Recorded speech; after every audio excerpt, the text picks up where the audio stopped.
맛있어.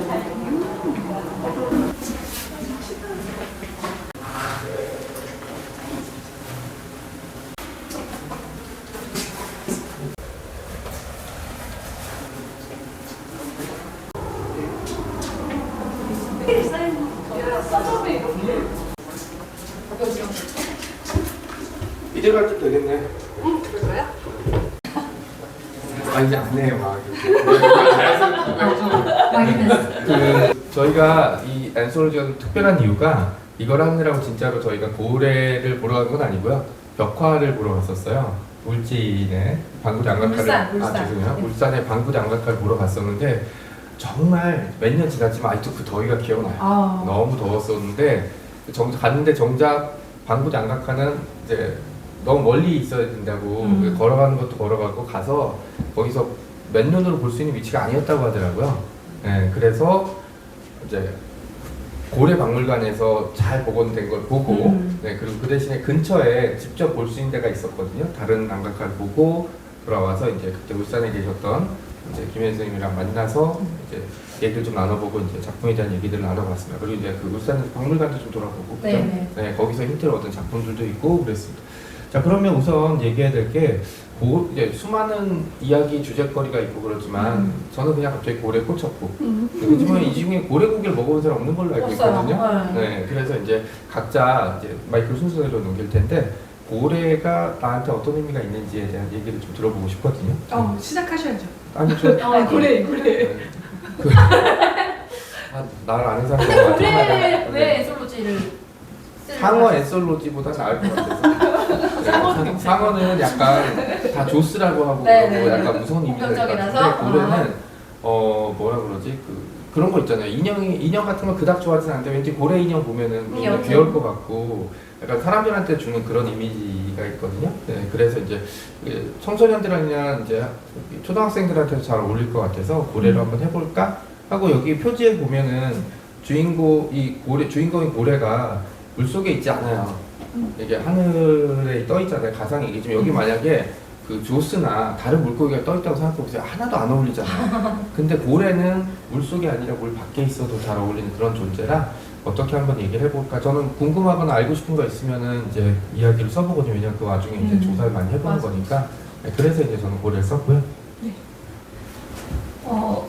북토크에서는 솔직한 게 미덕이라고 배웠습니다. 그래서 솔직히 말하자면 고래 앤솔로지를 참여하게 된 건 하자고 하셔서 시작을 하게 되었는데 조사하다 보니까 고래라는 동물은 그냥 우리가 알고 있는 일반적인 동물이라기보다는 좀 더 오랜 세월 우리 그 지구를 먼저 겪어낸 그런 선배 같은 느낌이었었던 것 같아요. 그리고 보니까 선사시대나 그다음에 뭐 제가 쓰게 된 삼국 그런 시대 때 보면은 고래 한 마리로 몇 개월을 견딜 수 있게 해준 동물이더라고요. 그래서 더 소중하고 신성시 여긴 동물이었다는 생각이 들어서 공부하면 공부할수록 조금 더 깊게 알아가고 싶은 그런 동물이어서 내면서 되게 뜻깊고 그래서 이 앤솔로지에 참여하게 돼서 되게 영광이었다는 생각이 들었습니다.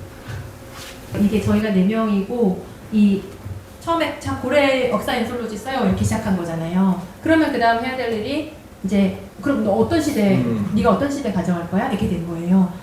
고래는 계속 있었으니까 선사시대가 있고 뭐 삼국시대, 조선시대 다 있겠죠. 그래서 나눠 가진 게 정 작가님이 선사시대. 제일 어려운 굉장히 힘들어요. 자료가 없으니까. 네. 그리고 이제 삼국시대를 신라를 가져가신 거고 제가 조선시대 중에서 일제강점기를 가져갔고 그 다음에 이제 현대라고 봐야겠죠. 근현대 이렇게 나눠 가졌어요. 네, 그것도 되게 작가님 역사 처음 쓰셨어요?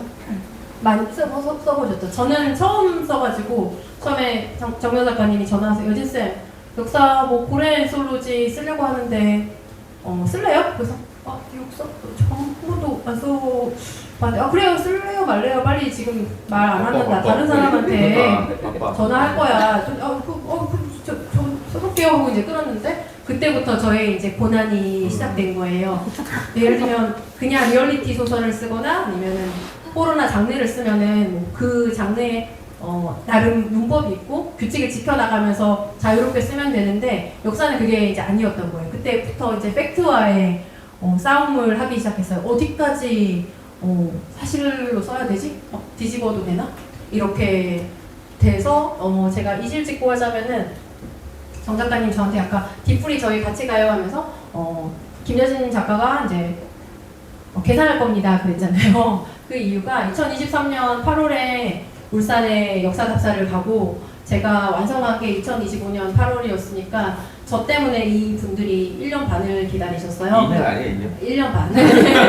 그래가지고 저는 사실 제가 자신이 없어서 나중에는 두려워가지고 계약을 물고 싶었는데 이미 세 분이 쓰고 기다리신 상태에서 그럴 수가 없는 거예요. 그래서 썼는데 저 너무 쓰길 잘했다 생각하고 굉장히 쾌락이 있는 작품이었습니다. 좀 이따 다른 얘기는 또 전해드릴게요.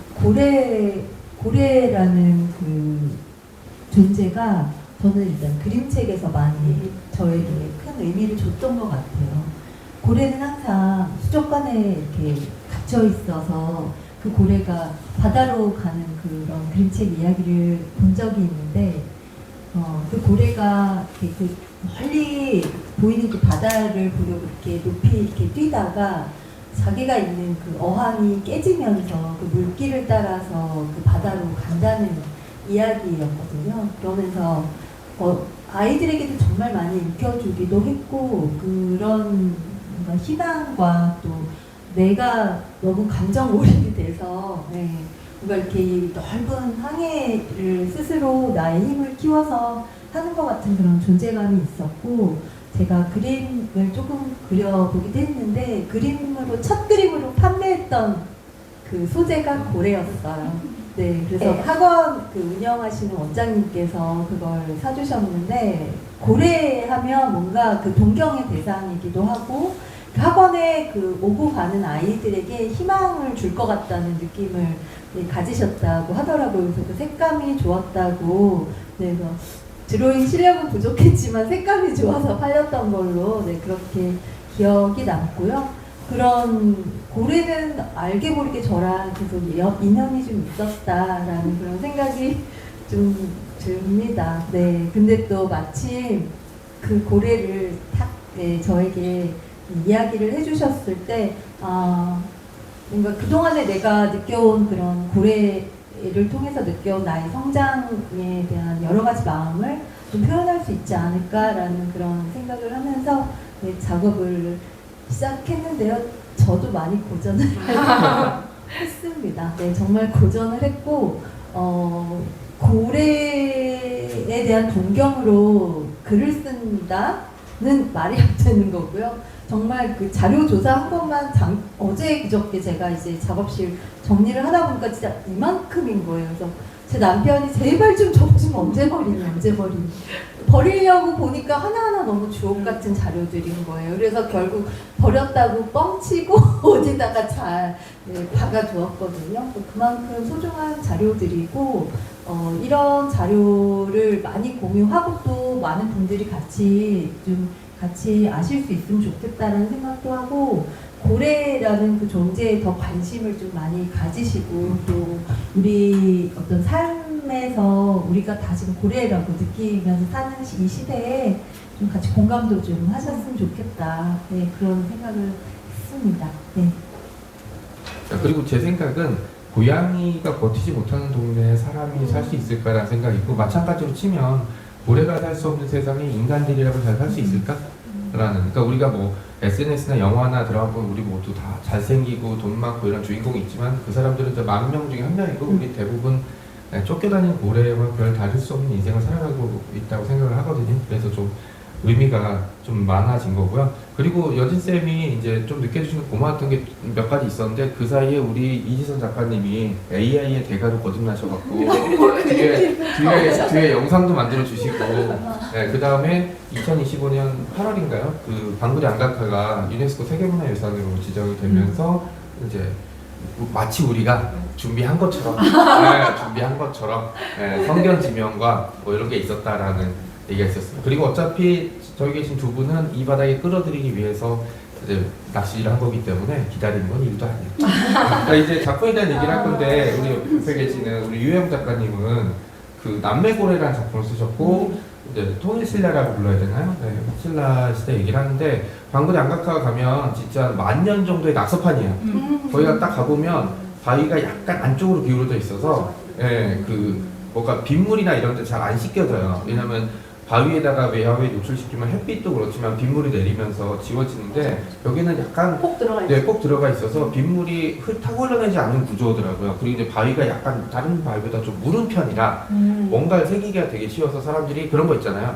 철수가 여기 왔다가 그 다음에 뭐 성욱이야 누구누구는 영원히 하고 옆에 하트 뿅뿅 이런 게 이제 뭐 고래 그림이랑 그 다음에 이제 뭐 신라 시대에 들어오면서 이제 이름들인데 여기에 이제 어사추라는 이름이 있었던 거죠. 그리고 이거를 어떻게 보면 두 남매 이야기, 그 다음에 복잡한 당시의 정치적인 상황. 왜냐하면 이제 글자가 있다 지워지고 이런 것들에 대한 얘기인데 아이디어를 굉장히 잘 짜셨어요. 그래서 느낌에 이거를 그 구상을 할 때 한 번쯤은 아까웠을 것 같은데 왜냐면 이걸 장편으로 할 수도 있었는데 라는 생각이 들었는데 그 일단 딱 쓰는 순간 후회가 들었는지 아닌지 그 다음에 이 작품 저기 작가님 진짜 크게 웃었어요.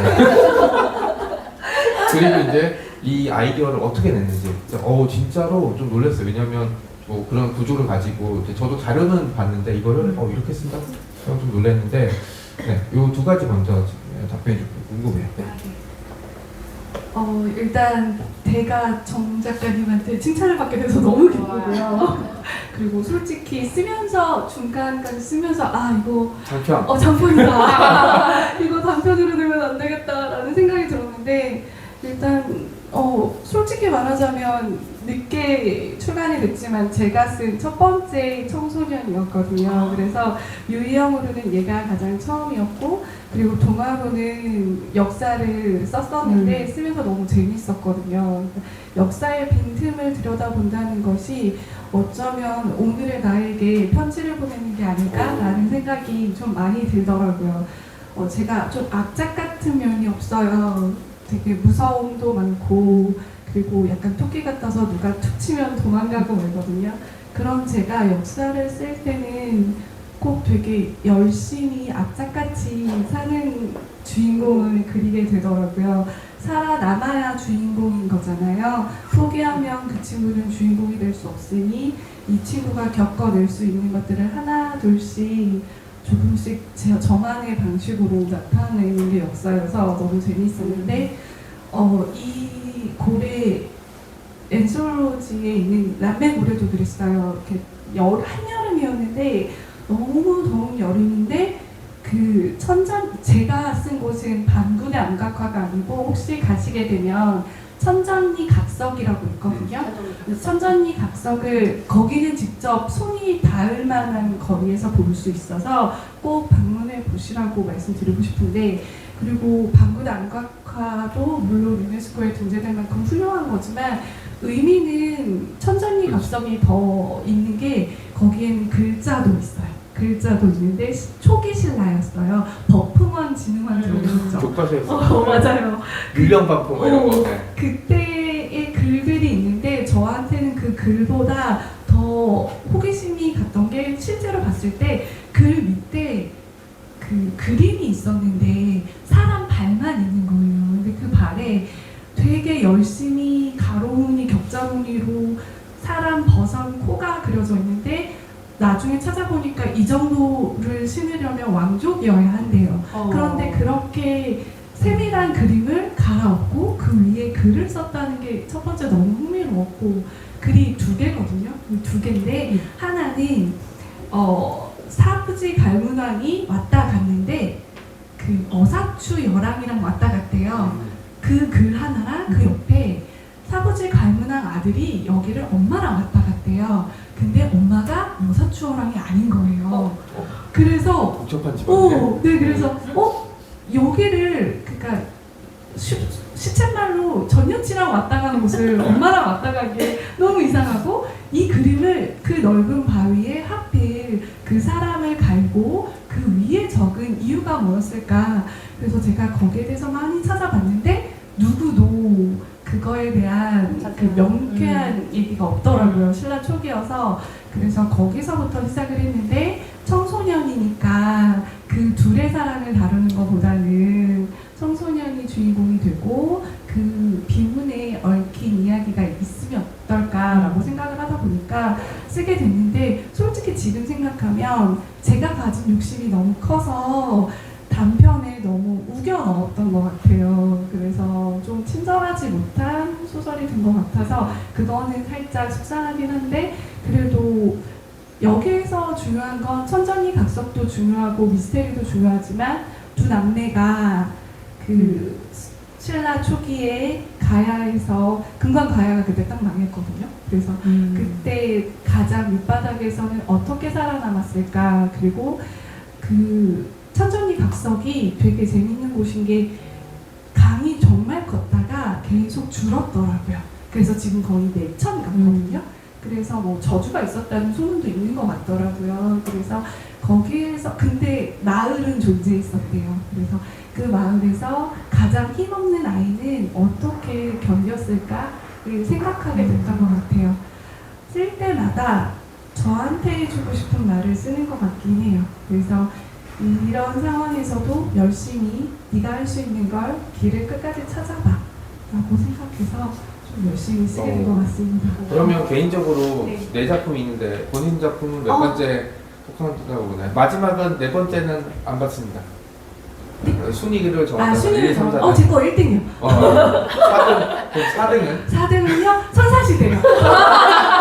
저희는 앞으로 잘 되어야 하니까. 네.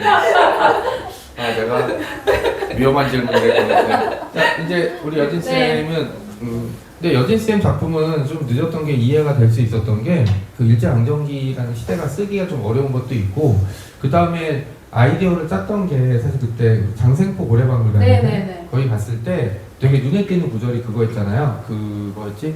그, 저기, 미국 영화. 그 유명한 인디아나 존스. 인디아나 존스의 실제 모델이 앤드류스라는 인물인데 그 인물이 조선 일제강점기 울진인가요? 울산에 와서 이제 고래를 연구하고 갔다라는 이제 그게 있었어요. 그래서 제가 진짜 지나가는 말로 잠깐 저거 쓰세요. 네, 이렇게 얘기했는데 그걸 툭 받았는데 이제 하겠다고 했을 때 저는 솔직히 고생이 열렸구나. 고생이 열렸구나 라는 생각이 들었습니다. 자, 후회를 몇 번 하셨는지 네, 그리고 작품에 대한 간단한 소개도 한번 좀 부탁드릴게요.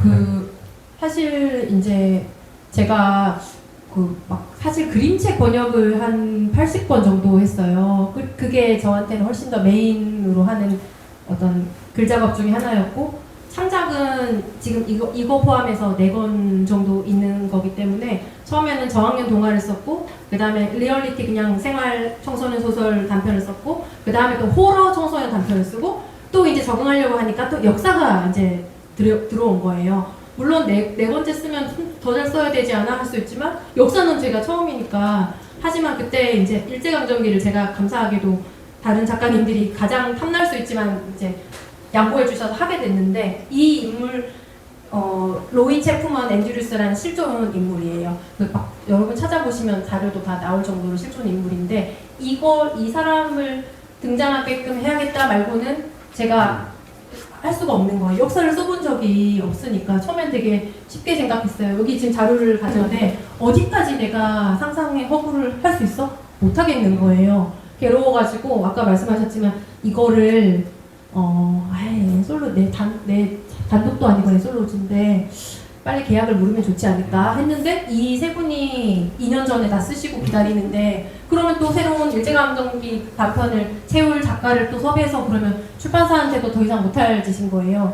그래서 좀 부끄럽지만 이게 저한테는 되게 슬럼프를 일으키는 작품이었는데 가장 큰 쾌락을 준 것 같아요. 근데 지금 제가 봤을 때 오늘 구매하신 분도 많고 안 읽으신 분이 많기 때문에 스포일러 하지 않고 설명을 좀 해볼게요. 그러니까 울산의 장생포라는 곳이 실제 지금도 있어요. 거기에서 이제 말하자면 고래 포경이 이루어진 거예요. 정확하게 1912년에 그 당시에 어느 나라가 폭영을 했을 것 같으세요? 우리나라에서? 오로지 일본. 일본이 독점으로 하고 있었는데 그 회사 이름이 있습니다. 동양폭영회사라고 거기에서 독점적으로 이제 고래를 잡고 있었던 거예요. 근데 1912년도에 이 로이 체프만 앤드루스라는 사람이 그 동양폭영회사의 지원을 받아서 오게 된 거예요. 나 거기 고래 연구하러 좀 가도 돼? 그러니까 그러세요 하고 이제 돈을 지원해서 오게 된 거고 2월 달에 와서 한 11월인가 9개월 정도 있었대요. 있으면서 온 목적은 되게 확실했는데 여기서 고래를 잡으면은 사라고막 그 고래 그 기름 있죠. 되게 비싸거든요. 그거 다 일본 그 동양폭영회사에서 가져가면 남는 게 뼈잖아요. 뼈는 필요 없거든요. 그걸 내가 가져가야지. 그게 이제 목적이었었던 거고 어떨 것 같으세요? 그분들이 이 앤드루스라는 사람이 목적을 달성했을까요? 못했을까요? 못했을 것 같아요. 했죠. 왜냐하면 1년에 한 100마리 정도 잡았대요. 엄청나게 많이 잡은 거고 70마리 정도 잡으면 흉년이다 이렇게 말을 했고 불어년이라 말을 썼대요. 안이불자 써가지고 물고기가 안 잡히는 해다 이런 식으로 말할 정도였는데 지금 그 뼈들이 어디 있냐면은 뉴욕 자연사박물관, 워싱턴 DC 자연사박물관 거기 있다고 해요. 네, 그런 건데 이 사람을 주인공으로 할 수는 없는 것이고 조선에 덕총이라는 제가 소년의 이름을 먼저 지어놨었어요. 스토리는 없지만 이름은 덕총이로 하겠다. 그러고 이 친구가 좀 슬픈 게 나라도 빼앗겼죠. 앞바다에 고래 막 죽이고 뭐 사냥하고 있죠. 그런 이 소년이 할 수 있는 게 없는 게 나라를 빼앗긴 소년이기 때문에 할 수 있는 게 아무것도 없는데 그래도 아까 작가님 말씀하셨다시피 희망적으로 끝나야지. 그래 나라도 빼앗겼고 아무것도 못한다 이렇게 끝날 수는 없기 때문에 어떻게 하면 이 친구가 성장할 수 있게 꿈을 줄 수 있을까 생각해서 스토리를 짰습니다. 근데 어떤 식으로인지는 말하면 너무 스포일러이기 때문에 더 이상은 얘기를 안 하겠습니다. 네. 자, 이제 이선 작가님한테 이제 가는데 이선 작가님은 비교적 근대, 그러니까 폭영이 이제 금지되기 직전인 거잖아요. 그러니까 배경이 시대적 배경이 정확히 몇 년도로 생각하신 거예요? 1986년도에 우리나라에서 아예 딱그 중지됐죠. 네, 네. 그게 시행이 됐기 때문에 그게 이제 떨어지고 나서 마지막 그 폭영선을 타는 그 청진호. 청진호. 네, 그렇게 얘기를 쓰게 됐고요. 저희가 그 방문했을 때 네네. 이렇게 돌아다닐 때 그 마을 맞아요. 해변가 중에 선장님의 집이 있었죠. 있었어요. 저는 거기가 굉장히 꽂히셨죠 그때. 네. 네. 저는 그때 집이 넓어서 좋으신 줄 알고 있었더니 네. 선장의 집. 선장의 집. 네. 네, 이런 소품들이며 그렇죠. 분위기며 네, 그런 것들을 이제 한참 보다가 그 선장 말고 그 배에 타는 사람들의 집은 어떨까라는 그런 생각을 하면서 네, 어릴 때부터 이렇게 보는 그 시선들이 어떤 집은 아빠가 선장이고 어떤 집은 아빠가 열심히 그냥 배를 같이 타는 집이고 예, 그런 차이를 이렇게 아이들에게 우리는 이런 집이야 이렇게 얘기한다기보다도 스스로 이제 아이들이 보는 보면서 느끼도록 그렇게 보통들 하잖아요. 그러면서 그 안에서 그 아이들은 다 자라기 마련인데 그런 이야기를 좀 담고 싶었습니다. 네. 근데 사실 이지선 작가님 같은 경우는 뭐 국내에서 이제 AI의 전문가로 손꼽히는 뭐 대학교도 또 강의하시고 네, 개그맨들이랑 또 같이 협업하시면서 조만간 공중파에서 보지 않을까 이렇게 얘기를 하고 있는데 생각을 개인적으로 하고 있는데 당사자의 뭐 그냥 호흡 치고 있지만 지금 물밑에서 무슨 일이 이루어질지 벌어지지 않고 지금 표정 보면은 아까도 살짝 얘기했는데 뭔가 얘기를 할까 말까 얘기할까 말까 생각이 있었어요. 네, 그건 이제 조만간 두고 보면 알 것 같으니까. 근데 그 사실 여기 있는 인원 중에 우리 유영 작가님 제외하고는 우리 김여진 쌤은 이제 학교 선생님이자 번역 쪽에 훨씬 더 하셨고 이선 작가님은 제가 옛날 출판도시에 근무할 때 이제 봤던 이제 출판 편집자 그리고 이제 AI 쪽으로 이제 하시는 분인데 제가 그런 촉은 있거든요. 이 사람 글 쓰면 재밌을 것 같은데?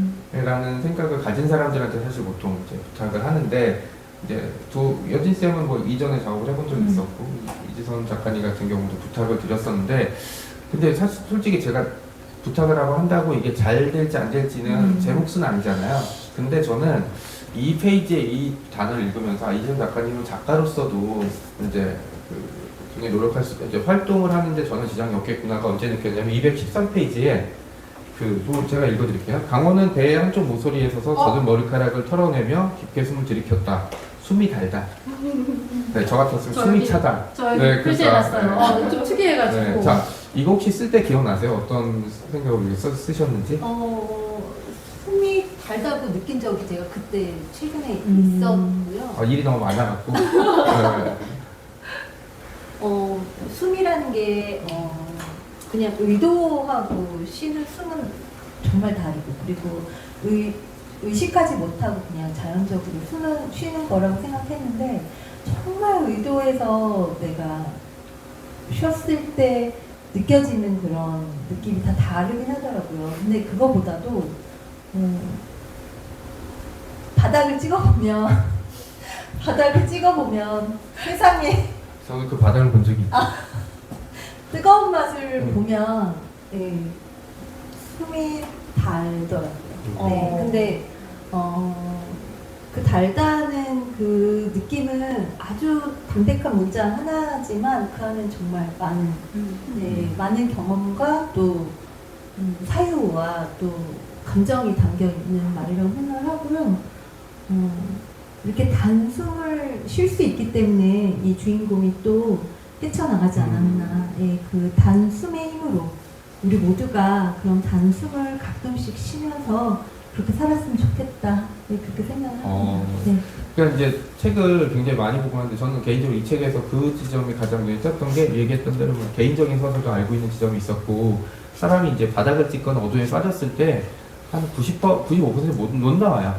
네, 못 나오고 허우적거리고 이제 자기가 나왔다고 생각하고 그냥 지내는 사람도 있는데, 여기 이 194페이지에 있는 그림, 이것도 이지선 작가님의 파트에 들어가 있는 그림이거든요. 고래가 이렇게 처음에는 유영을 한다고 생각을 했는데, 유영이 아니라 유영을 한다고 생각을 했는데, 생각해보면 고래가 물 밖으로 뛰쳐나와서 하늘을 날아가는 그 장면일 수도 있어요. 그래서 이제 숨이 달달하는 지점에 대한 생각들이 좀 나왔습니다. 자, 우리 야마 가신 유영 작가님, 마이크 좀 잠깐. 네. 남매고래가 캐릭터 마음이, 왜냐하면 청소년이나 동화에 나온 연령대가 어린 주인공들을 맨날 어른들한테 당하지만 그냥 참고 넘어가지. 진짜 요즘 유행어대로 표독스러워 둘이.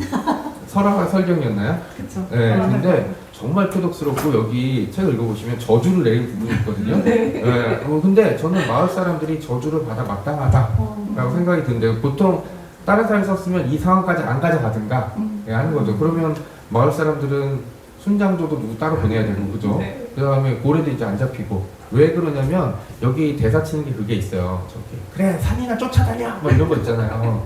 왜냐면 고래잡이는 지금 다시 해도 어렵지만 옛날에는 진짜 어렵죠. 왜냐면 사람들이 노를 젓고 나가서 그 다음에 고래가 속도가 빠르기 때문에 쫓아가지 못해요. 그러니까 만 안에 이제 몰아넣고, 그 다음에 이제 그것도 한 척이 아니라 여러 척이 돼서 딱 하나 찝은 다음에, 그것도 이제 고래 표면에 껍질이랑 지방이 두껍기 때문에 그냥 요즘 그 마지막 폭염할 때도 작사를 그냥 쏘는 게 아니라 그 화약 카트리지 넣어갖고 대포소도 쏘는 거였어요. 그래서 탁 박히면 작살이 펴지면서 안 뽑히게, 오죽하면 우리 그 고래에 관한 그 되게 유명한 소설 있잖아요. 백경. 거기도 보면은 거기 보면 다 죽어요. 그냥 한 명만 살아남고, 그런 식의 얘기들인데, 이전에 삼국시대나 선사시대는 더 어려웠었는데 대신 약간 로또 같은 거예요. 맞죠. 고래가 크니까 한 마리 잡으면 그해 겨울에 마을 사람들은, 왜냐하면 이제 고기도 있고, 그 다음에 껍질이 되게 질기기 때문에 뭐 집에 지붕으로도 쓰고 옷을 만들어 입어요. 왜냐하면 방수가 되기 때문에. 지방은 이제 추울 때 이제 몸에 바를 수도 있고, 그 다음에 이제 뭐 그 나중에는 화장품 원료 이런 거를 썼지만 그 전에는 등불 같은 거 연료로 썼거든요. 그 다음에 이제 뭐 뼈도 나중에 도구로 사용했고, 지금 버릴 게 아무것도 없었던 거라서, 이제 뭐 그 선사 시대나 이제 신라 시대까지, 아마 조선 시대에도 포기만 했던 것 같은데 조선 시대 기록은 상대적으로 적었고. 자, 두 가지. 여기서 정치적인 설명이 좀 부족했어요. 하나, 그죠? 그리고 두 번째가 마지막에 결말이긴 하지만 어디로 가는지 안 나와요. 네, 자, 이거를 만약에 장편으로 늘리실 거면 어떻게 하실 것 같아요? 뒷부분을 좀 이어가실 건가? 네. 역순으로 얘기하자면, 이걸 장편으로 가져간다면 아이가 설경과 설화가 정착하는 곳을 찾아가는 곳부터 시작할 것 같아요. 프롤로그 3부가 되겠죠.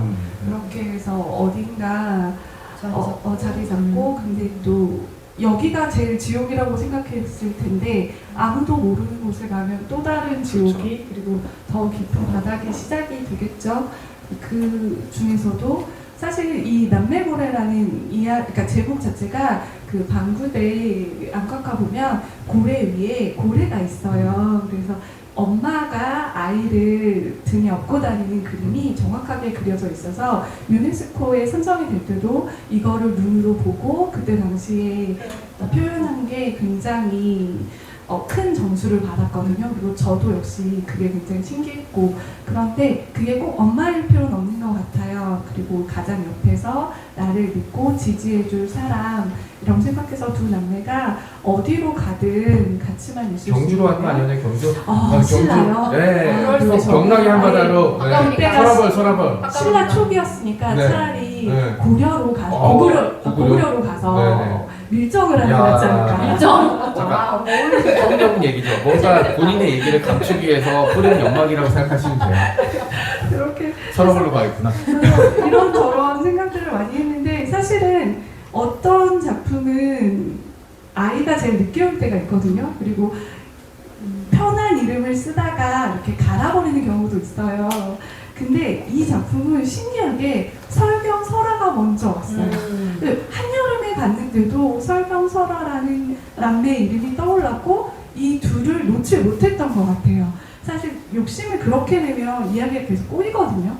이야기가 흘러가는 대로 뒀어야 되는데 두 남매한테는 제가 더 많이 애정이 생겨서 어떻게든 둘을 한꺼번에 두고 싶었고 그리고 이 글을 쓸 때 제가 다시 읽으면서 천전이 각석에 새겨진 글이 되게 중요하다고 생각해서 계속 많이 생각을 했는데 다시 퇴고를 할 때 여기에서 중요한 건 고래도 아니고 그리고 각석도 아니고 두 남매의 의지겠구나. 지금도 사실 여기 아까 올라오시면서 5호선 올라올 때 보셨어요? 저 그 글이 저도 요새 최근 생각하는 건데 우리는 모두 어린아이였지만 어린아이였던 걸 기억하고 있지 않는다고 하더라고요. 제일 어리고 힘이 없었을 때 그걸 버텼을 때 누군가 도와줬을 거고 도와주고 그걸로 살아냈을 텐데 그 시절을 자꾸 잊고 오늘의 내가 당연한 것처럼 받아들이는 것 같더라고요. 그래서 가장 힘없는 아이들이 열심히 사는 게 더 중요할 것 같다는 생각이 들어서 좀 많이 덜어내다 보니까 각석과 얽혀진 이야기들이 조금 많이 빠져서 좀 읽기 어려운 글이 됐던 것 같아요. 아니, 읽기 어렵다기보다는 그 뒤에 담겨져 있는 얘기가 좀 많다. 그러니까 당연히 맞아. 장편 압축이 얘기를 돼서. 아니 맞추기라기보다는 가장 재미있는 부분을 띄어서 부숴놓은 것 같은. 그러니까는 초반 프롤로그 말고 맞아요. 초반 중반에 좀 재밌어질 만한. 근데 이제 이 단편 자체도 카타르시스죠. 1000년 동안 막 이런 저주 내리는 거 있잖아요. 속이 시원했더라고요. 네, 사람들한테 했던 부분들이. 거기가 정말 신기한 곳이었던 것 같아요. 그 방구대 안각화도 지금 물에 잠겼다가 말았다가 하시는 거 알죠? 그래서 잠기면서 자꾸 깎여 내려간다고 하잖아요. 근데 그 각석에 있었던 곳도 되게 더운 날인데 그 근처는 서늘했어요. 맞아요. 네. 서늘하고 바위도 정말 컸는데 거기에서 실제로 제사를 지냈다는 사료도 있더라고요. 제가 봐도 신기한데 옛날 사람들이 보면 얼마나 신성시했을까 생각이 들더라고요. 그리고 천장이 각석이 진짜 신기한 건 위엔 선사시대 그림도 있어요. 선사시대 그림도 있고 그 다음에 밑에는 신라시대 영문도 적혀 있고 그래서 되게 저는 방구대 안각화보다는 천장이 각석이 글 쓰는 사람한테 훨씬 영감이 많았을 것 같아요. 그러면 여기 계신 분 중에도 제가 슬쩍 보니까 글 쓰시는 그렇죠. 분이 있는데 그럼 천장의 각석 이런 데 보러 가면 힌트가 네. 떠오르는 건가요? 그럴 것 같아요. 그러니까 좀 당황하시는데? 장소가 주는 제 거니까요. 장소가 주는 그런 영감이 남다른 곳이었던 것 같아요. 같이 보면서도 발길이 쉬이 떨어지지 않는 곳이었던 것 같아요. 네. 역시 이런 감성을 가지고 있는 작가들이구나. 그리고 아까 처음에 고래 잡는 거 얘기해 주셨잖아요. 그거 선사시대 편에 정말 너무 자세하게 나와서 제가 읽고 나서는 나 고래 잡은 것 같아. 이런 생각이 들었거든요. 작가님은 그거 어떻게 쓰셨어요? 아래 한글로.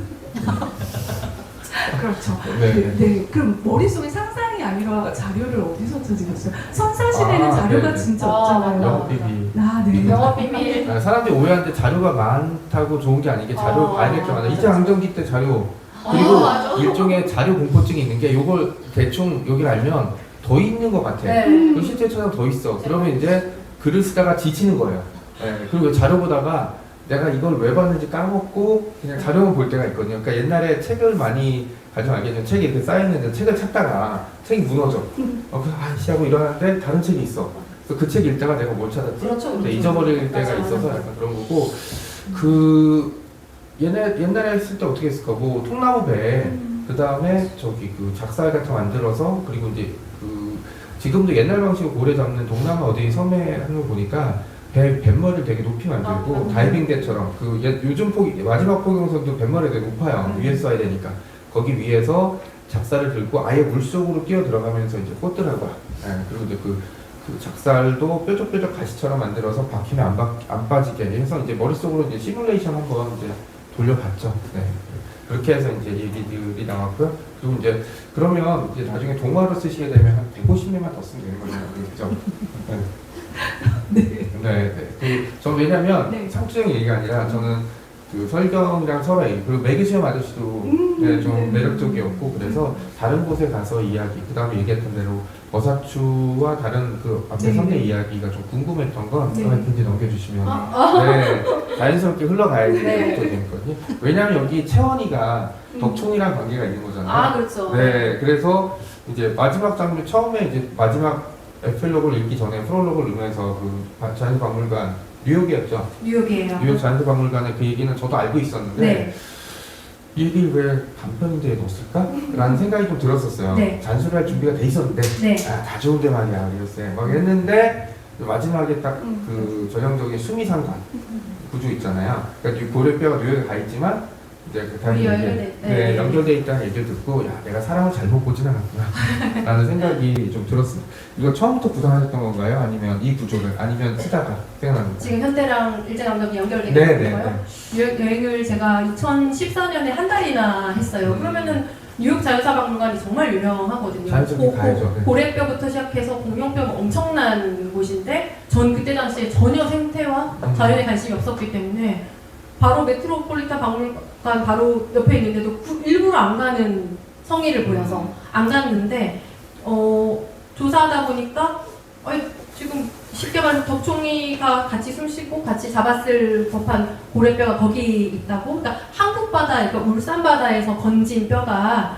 뉴욕에 있는데 저는 그때 전혀 관심이 없었으니 이제 안 본 거예요. 그래서 이게 사람들은 보통 역사 소설을 읽으면은 요새 뭐 왕가 사는 남자 거의 500만 명이 봤다면서요. 그러면 그땐 그랬겠다라고 생각하지 뭐 단종이 나와 상관이 있을 것이다라고 생각 안 하는 거거든요. 근데 이게 지금도 그러면은 이 책을 오늘 오신 이제 분들께서 읽고 나중에 뉴욕 가실 일이 분명히 있으실 거고 하면은 그래 그러면은 이 이야기 속 덕총이랑 이 앤드류스라는 사람이 같이 잡은 고래뼈가 저거겠구나 생각할 수 있는 것과 그냥 뭐 100년 전에 그랬대 그랬겠지? 이거랑 좀 다른 것 같아서 이거를 집어넣고 요 다른 작가님들이 지금 언급 안 하신 것 중에서 저는 지금 녹색연합이라는 혹시 환경단체이거든요. 녹색지대는 알아요. 옛날 네. 가수죠.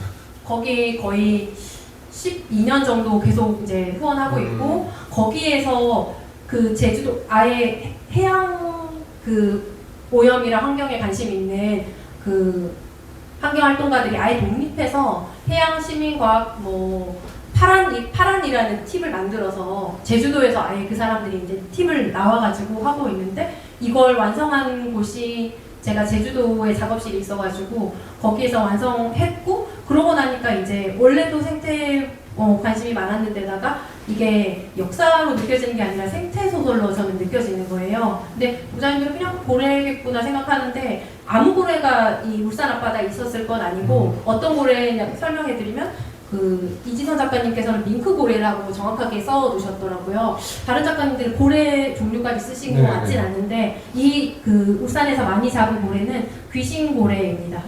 그리고 학술적으로는 그레이 웨일이라고 하고 한국에서는 귀신 고래라고 부르는데 그 당시에 그 루이 체풍원 앤드류스가 이제 고래표를 완전하게 수집을 하고 자료를 막 썼을 거 아니에요. 논문도 쓰고 거기다 뭐라고 기재를 했냐면 코리안 그레이 웨일이라고 정확하게 써놨어요. 왜냐면은 한국 바다에서 수집을 했기 때문에. 근데 계속되는 이 거의 85년도까지 계속 포경을 했기 때문에 지금 한국 바다에 있는 귀신 고래가 없는 상태예요.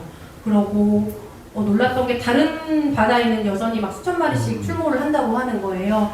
그래서 만약 여러분들이 귀신 고래 지금 울산에서 그렇게 많이 잡았던 막 거의 1000마리씩 잡았던 고래는 귀신 고래고 어떻게 생겼는지 보고 싶으시면 혹시 넷플릭스가 집에 있으시면 고래와 나라는 4부작짜리 그 SBS에서 만든 고래 다큐멘터리가 있거든요. 그 한지민이랑 박혜수 배우가 내레이션하고 거기 2부에 보면은 귀신 고래가 나옵니다.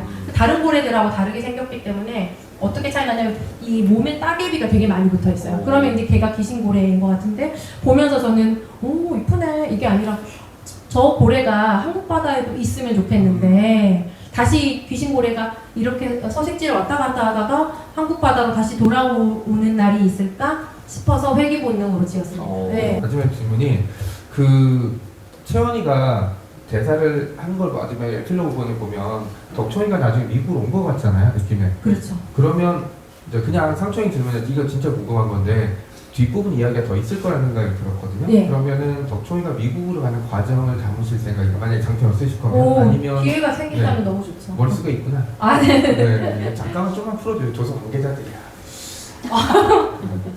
근데 왜냐면 그리고 이런 아이디어는 어차피 작가님 먼저 썼기 때문에 딴 사람이 할 수 없는 부분이잖아요. 이런 걸 계속 얘기해야지 이제 결국 성사가 되는 거고. 스포일러가 될까봐. 아 괜찮습니다. 네, 내 것도 아닌데. 덕총이가 조선에만 있으면 네네. 그러다가 식민지에 그냥 국민으로 죽는 거니까요. 자세히 말할 수는 없겠지만 덕총이가 조금 더 세상을 넓게 봐서 확장해서 나아간다라는 식으로 썼고요. 그 매개체를 해준 게 이제 실존 인물이었던 인디애나 존스라는 유명한 시리즈의 실존 인물이었던 로이 제프만 앤드류스고 그 사람은 막 몽골도 가고 막 몽골에 가고 싶은데 엄청나게 막대한 돈이 들잖아요. 그러면은 어떤 식으로 했냐면 월스트리트가에 있는 그 투자자들 있잖아요. 그 사람들한테 펀딩 받아가지고 가고 조선에는 가고 싶은데 코리아 가고 싶은데 어떡하지? 일본 동양폭경 주식회사 거기서 나 좀 도와주면 안 돼? 그래 오색 이런 식으로 계속해서 평생을 산 것 같고 그 당시에 그렇게 둘이 교류한 조선 소년이 있었다면은 그 친구가 세계로 나아가지 않았을까 그렇게. 그리고 이제 같이 모험을 떠나는. 네 그렇게 왜냐면 생각했습니다. 인디애나 존스 박사가 2편인가에 그 동양인 조수가 잠깐 나오잖아요. 맞아요. 네, 그런 식의 생각들을 좀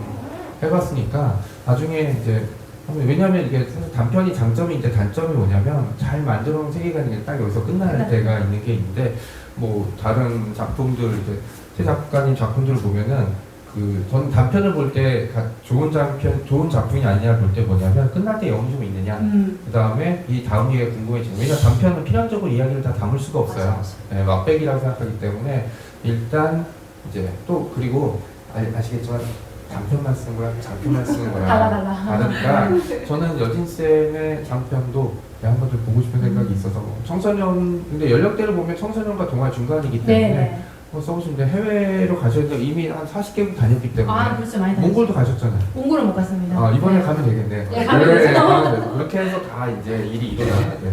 우리 이선 작가님은 정말 미안했던 게 그 사이에 AI의 거물이 되셔갖고 원고 독촉하기도 미안하고 업계 이렇게 SNS를 보면은 내가 하는 그분이 맞나? 싶을 정도로 이제 그 급속도로 이제 그 자리 AI 쪽으로 자리를 잡으셨는데 원래 제가 봤을 때는 이제 봤을 때 출판사 편집자였잖아요. 네네. 이자 뉴욕고. 네.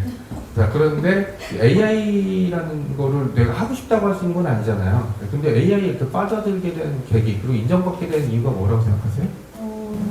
호기심, 그러니까 어릴 때 그냥 마음에만 품고 있던 호기심이 그냥 폭발했다. 50 되면서 그냥 터졌다, 폭발했다 이렇게밖에 안 보여지고요.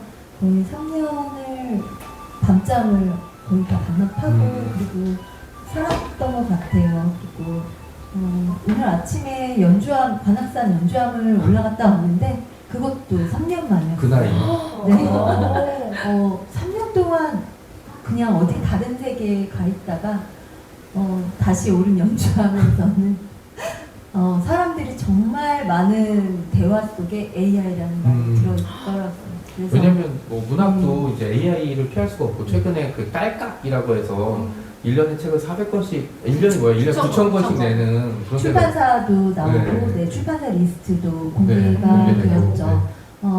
제가 사실 이거를 AI에 진짜 빠져들게 된 거는 이게 글을 써줄 수 있을까라는 그거 때문이었어요. 이게 과연 어디까지 써줄 건데 라는 거를 보면서 아직까지 저는 속으로는 웃고 있어요.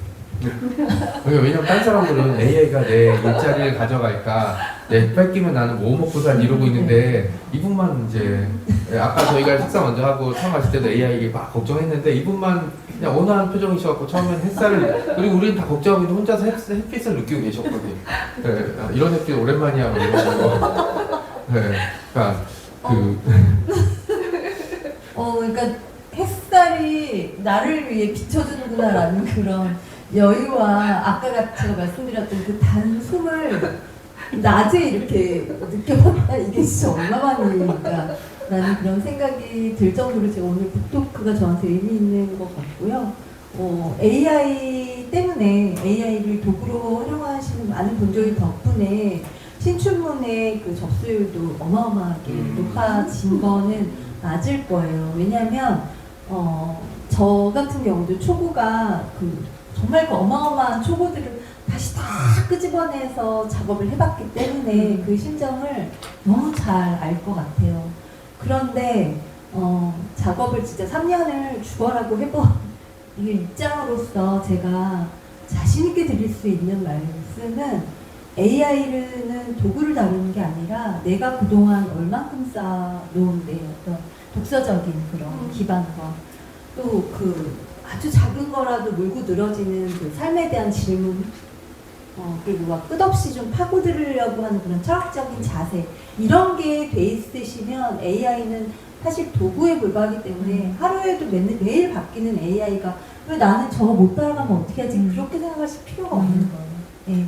도구는 점점 쉬워질 거고 더 좋아질 거고 저처럼 3년 동안 굳이 추적하지 않았어도 진짜 딸깍하면 만들어지는 이런 AI 결과물이 점점 여러분들에게 다가오고 있는데 그렇다면 도구는 모든 사람에게 똑같이 오게 되는 거거든요. 네, 그러니까 아직까지 제가 뭐 표현을 하자면 보자기를 싸놓고 나는 AI라는 보자기를 안 열을 거야 라고 하는 사람과 보자기를 활짝 열어서 이게 뭔데?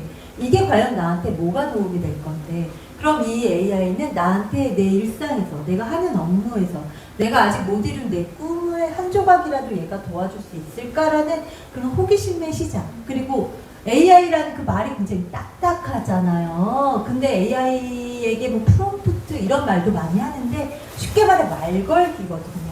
예, 이 챗 GPT라는 거에 챗이 우리가 카카오톡으로 나누는 챗이에요. 그러다 보니까 그냥 말 거는 거라고 생각하시면 되거든요. 예.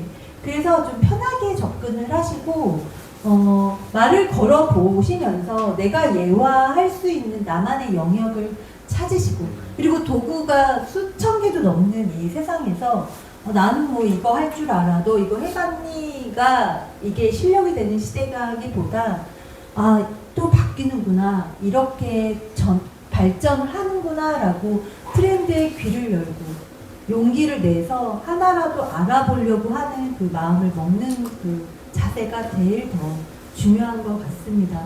결국 저는 3년 동안 외친 이야기는 아무리 AI 기술이 좋아도 인간이 쌓아온 이 오리지네이터가 세지 못하면 전혀 AI 도구로서의 그것을 받기 어렵다. 왜? 어떤 사람에게도 똑같이 온 도구기 때문에 AI로 만들 수 있는 결과물의 한계는 딱 있거든요.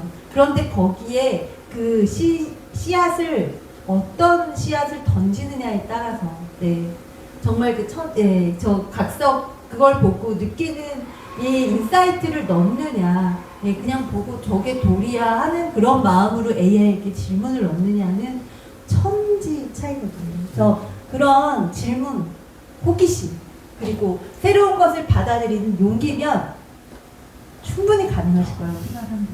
네. 지금 얘기 AI 강의는 잠깐 들으신 건데 이렇게 표정 보니까 약간 그런 느낌이 나는데 근데 AI 글쓰기 얘기해보고 싶긴 했어요. 네네 이 과정에서. 그렇죠. 그러니까 그 얘기들을 하는데 좋았던 게 뭐냐면 AI는 이제 그냥 도구에 불과하다. 그러니까. 그리고 이제 사람이 중요하다가 제가 또 밀리터리 매니아니까 그 미국에서는 이제 권총 이런 거 되게 얘기 많이 하잖아요. 네네. 누군가 되게 오래된 권총의 달인한테 어떤 권총이 제일 좋아요? 라고 물어봤는데 그 사람이 이렇게 하는 거예요. 자, 이건 도구고 이게 무기야. 라는 얘기를 한 건데 비슷한 뉘앙스가 들었어요. AI가 뭐 아무리 좋고 그래도 결국은 그 질문자가 질문하는 거에 따라서 나오는 거잖아요. 네, 그래서 원래 이 강의를 듣고 미니 강의를 듣고 이게 되게 비싼 강의거든요. 자, 그런데 여기 뭐 오신 분도 그렇고 우리도 다 이제 글쓰기에 관련된 사람이니까 자, AI를 이용해서 글쓰기를 최대한 잘하려면 어떻게 해야 되나요? 자, AI를 이용해서 글쓰기를 최대한 잘하려면 어떻게 해야 되나요, 선생님? 그 영감이나 쓰고 싶은 거는 내가 가지고 음. 네, 그거부터 찾기 시작을 하면 너무 억지스러워요. 네. 좋은 이야기 줘, 뭐 이런 거는 안 되는구나. 어. 야, 내가 이걸로 돈 벌 수 있는 이야기 줘, 뭐 이런 건 안 되는 거죠? 아니요. 그러니까는 뭐 그럴 수 있어요. 제가 요즘에 아이고 스폰데. 네, 지금 이제 작업하고 있는 그 작품이 하나 있는데 그게 지금 영상에 지금 완전히 우리가 지금 빠져 있잖아요. 그거에 대한 이야기거든요. 여기까지만 아, 네. 네. 근데 그거에 대해서 제가 진짜 이러면 안 되겠다. 점점점 저는 이러다가 텍스트가 해체되겠다. 그런 생각을 정말 오래전부터 하다가 점점점 이제는 거의 이렇게 찰랑찰랑 하는구나. 그럼 나는 이런 시대에 이런 작품을 세상에 내놓겠어. 네, 그런 생각을 꽤 오래전부터 했어요. 그리고 AI 작업을 하기 전에 저는 이제 그림책을 이제 조금 손으로 쓰고 그리고를 했는데 그 다음 작품도 그 텍스트에 대한 그림책을 고민을 하고 있었어요. 그래서 그건 AI와 상관없는 그 전의 시대인데 그래서 계속 그런 고민을 많이 하고 있었어요. 그러다 보니까 뭔가 이제 이거를 뭔가 진짜 작품으로 내놓고 싶다라는 생각을 했을 때 가장 먼저 든 생각은 내가 정말 그동안 고민해왔던 그 현실에 대한 문제 그리고 청소년들에게 주고 싶은 그 메시지 그리고 뭐 사람들이 점점 책을 안 읽는 그거에 대해서 안타까움 이거가 다 그 복합적인 것이 깔려있는 상태에서 AI와 대화를 나누는 점 이게 진짜 중요한 것 같아요. 예, 그리고 AI를 잘 학습시켜야 돼요. 내 말을 잘 듣게 어떻게 해야 되나요? 돈 준다고 하면 되나요?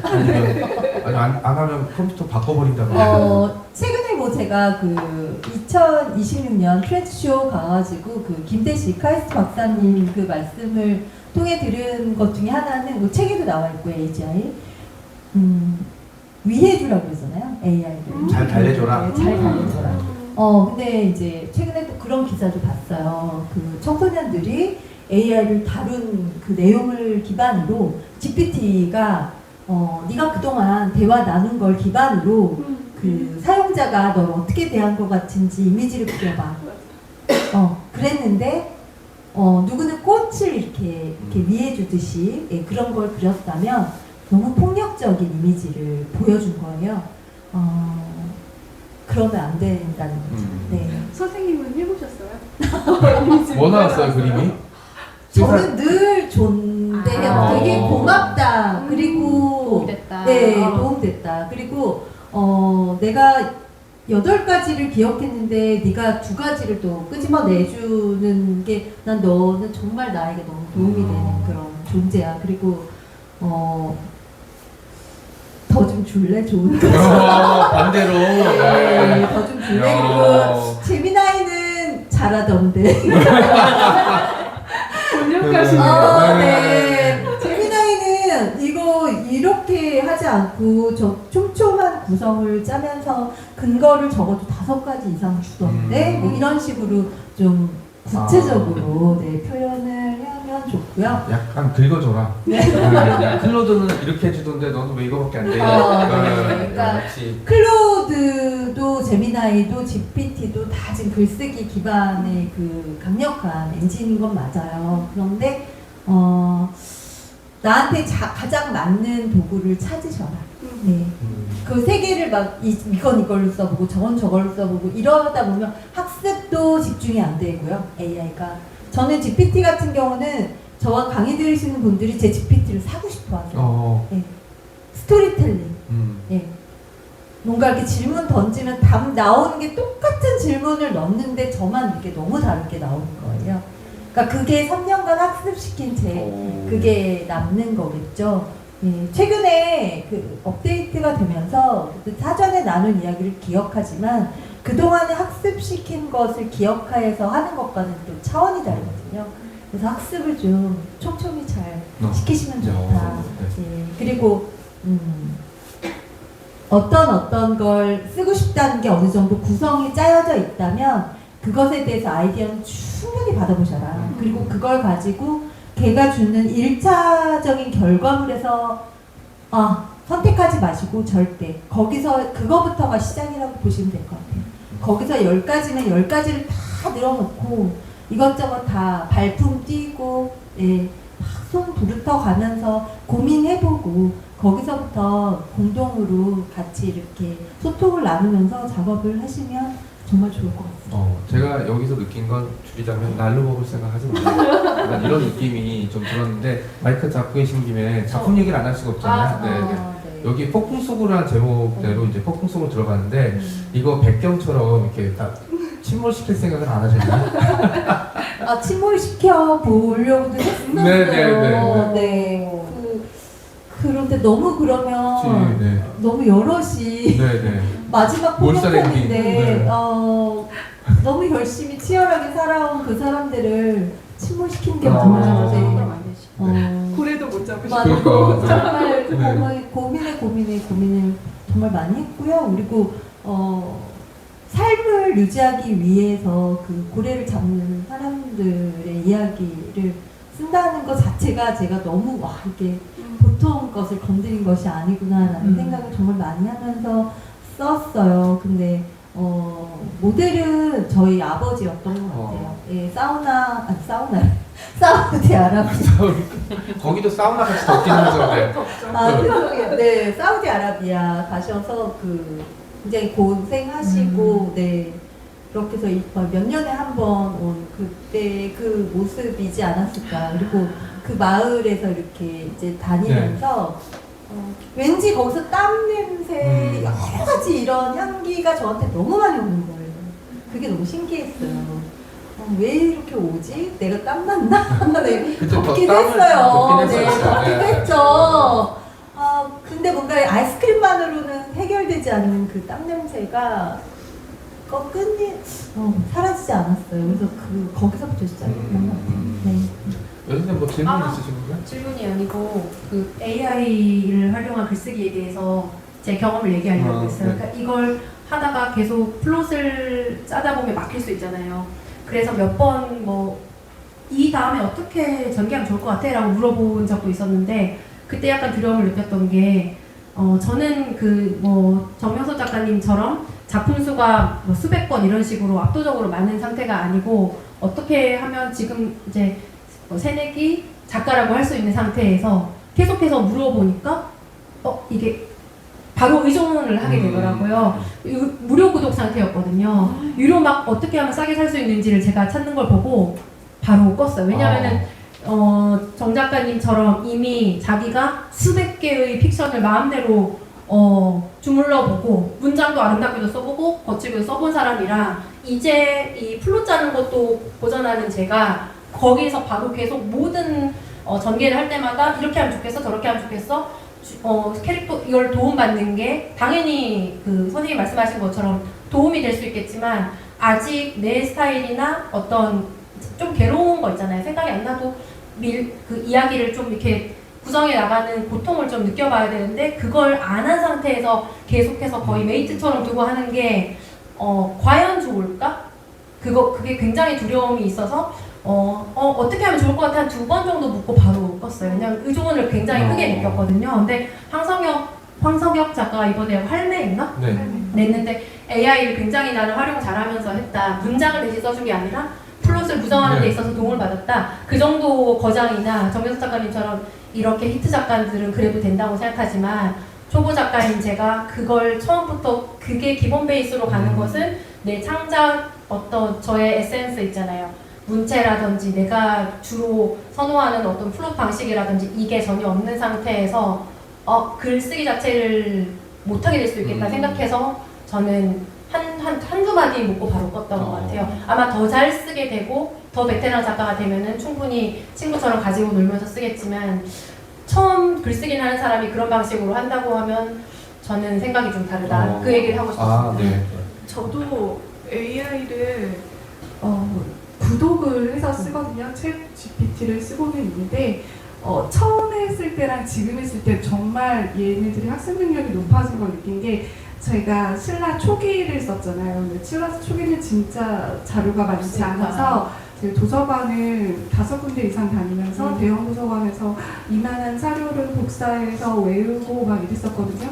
근데 얘를 처음 쓴 지 벌써 이제 3년 차가 되니까 독자님들을 만나야 되는데 내가 독자님보다 조금 더 알아야지 않을까 해서 자료를 막 뒤지다가 머릿속에서 정리가 되지 않아서 누워서 천천히 각성에 대해서 물어봤는데 예전에 물어본 거와 굉장히 다르게 정리를 정확하게 해주더라고요. 그래서 똘똘한 비서를 24시간 돌릴 수 있는 그런 월급 안 주고? 맞아요. 월급은 주고 있습니다. 구독? 29,000원을 주고 있는데 그래서 저는 AI를 쓸 때 선생님한테 여쭤보고 싶은 건 그 친구한테 계속적으로 얘기하는 것 같아요. 모르면 차라리 모른다고 해라, 못 찾겠다고 해라. 그리고 내가 물어본 것에 대해서는 좀 더 비판적이고 분석적으로 대답해 달라고, 그리고 앞뒤 이사용을 좀 빼고 달라고 계속 학습을 시켰더니 제가 아까 내가 그동안 너와 나눈 걸 이미지화 시켜줘 했더니 애가 이렇게 너덜거리는 애가 월급 25,000원 주고 25,000원 주고 너무 그러니까 부러웠거든요. 너덜거리지. 그래서 자료를 찾을 때는 혹시 지금 글을 쓰시거나 아니면 문서 작업을 하실 때는 확실히 도움이 되긴 하는 것 같아요. 자료를 그럼요. 굉장히 빠르고 내가 알고 싶어하는 걸 정확하게 가져다 주더라고요. 그런데 여기서 제일 중요한 건 두 분이 얘기하신 것처럼 내가 무엇을 쓰고 싶은지를 알고 자료를 다루는 것과 아는 것이 정말 큰 차이가 있는 것 같습니다. 네. AI 강연이 되어버렸는데 좋은 거죠. 왜냐하면 무료 버전을 쓰고 있고요. 네, 글쓰기 자체는 본인이 하셔야 돼요. 대신 제가 했던 거는 이제 플롯이라거나 특히 그거는 도움이 돼요. 비슷한 작품이 있는지 없는지. 네, 근데 그 믿지 말아야 될 게 제가 처음에 정명섭 작가에 대해 설명해줘 그랬더니 대표작은 퇴거록입니다. 진짜예요? 네, 그래서 너무 어이가 없어서 그러니까 모르게 옛날 버전이니까 그런 게 있어요. 저도 해봤는데 저한테 국내 정말 유명한 베스트셀러라고. 아무나 그래서 그 퇴마록 내용이 뭐야 했는데 내용도 이상하게 나온 거예요. 그래서 조금 더 물어보니까 그때서 제가 잘못 알았습니다라고 정명수 작가에 대한 자료가 없습니다 이런 거예요. 그래서 없습니다. 네, 한 2년 전인가 그랬고 지금은 이제 데이터가 많이 쌓이니까 그러진 않았거든요. 아까 말씀드렸듯이 AI는 도구고 제일 중요한 AI는 요겁니다. 네, 그러니까 이야기를 할 때 주도권을 놓치지 말아야 될 점, 특히 글 쓰는 거는 나중에 법적인 문제가 될 수 있는 점까지 포함해서 조절 요소가 너무 많아요. 예를 들어서 인공지능 회사에서 저기 질문만 하나 던져놓고 작품이 나왔으니까 반가해지죠 라고 할 수도 있고, 농담이 아니라 진짜 아니면은 돈 안 주면 공개해버려. 예를 들어 황성 작가가 이제 그 정확히 얘기해서 인터뷰에서 왔는데 플롯한 도움이 줬다 라고 이거는 나중에 여러 가지 이제 사람들이 검증해 볼 수 있는 점이 있잖아요. 이거 얼마 전에 네이버 지식인 답변에 답변한 사람이 맞아. 공개된 적이 있었어요. 네, 그런 식으로 사고인지 아닌지 내가 핸들링 할 수 없는 지점에서 뭔가 터질지는 아무도 모르는 지점들이기 때문에 쓰시는데 저는 거기까지는 해봤어요. 얘를 죽일까 살릴까, 죽이면 어떤 점이 있고 살리면 어떤 점이 있고 청진호를 가라앉힐까 말까, 독자들 반응이 어떤 거고 이렇게 가면 비슷한 작품 플롯이 있는지 없는지까지는 하는데 결국은 질문을 많이 넣어야지 이제 좋은 답변을 들을 수 있다는 점은 이제 우리들이 쭉 했던 얘기랑 좀 일맥상통하다고 좀 볼 수 있습니다. 자, 우리 유영 작가님 잠깐 마이크를 하셔서 이제 슬슬 마무리를 이제 해야 될 시점인데 벌써 1시 20분. 자, 작가님. 네. 그 모래라는 작품을 쓰신 게 작가님이 작품 활동 많이 하셨잖아요. 네. 왜요? 아닙니다. 네. 아닌가? 늘 부끄러워하고 있어요. 왜요?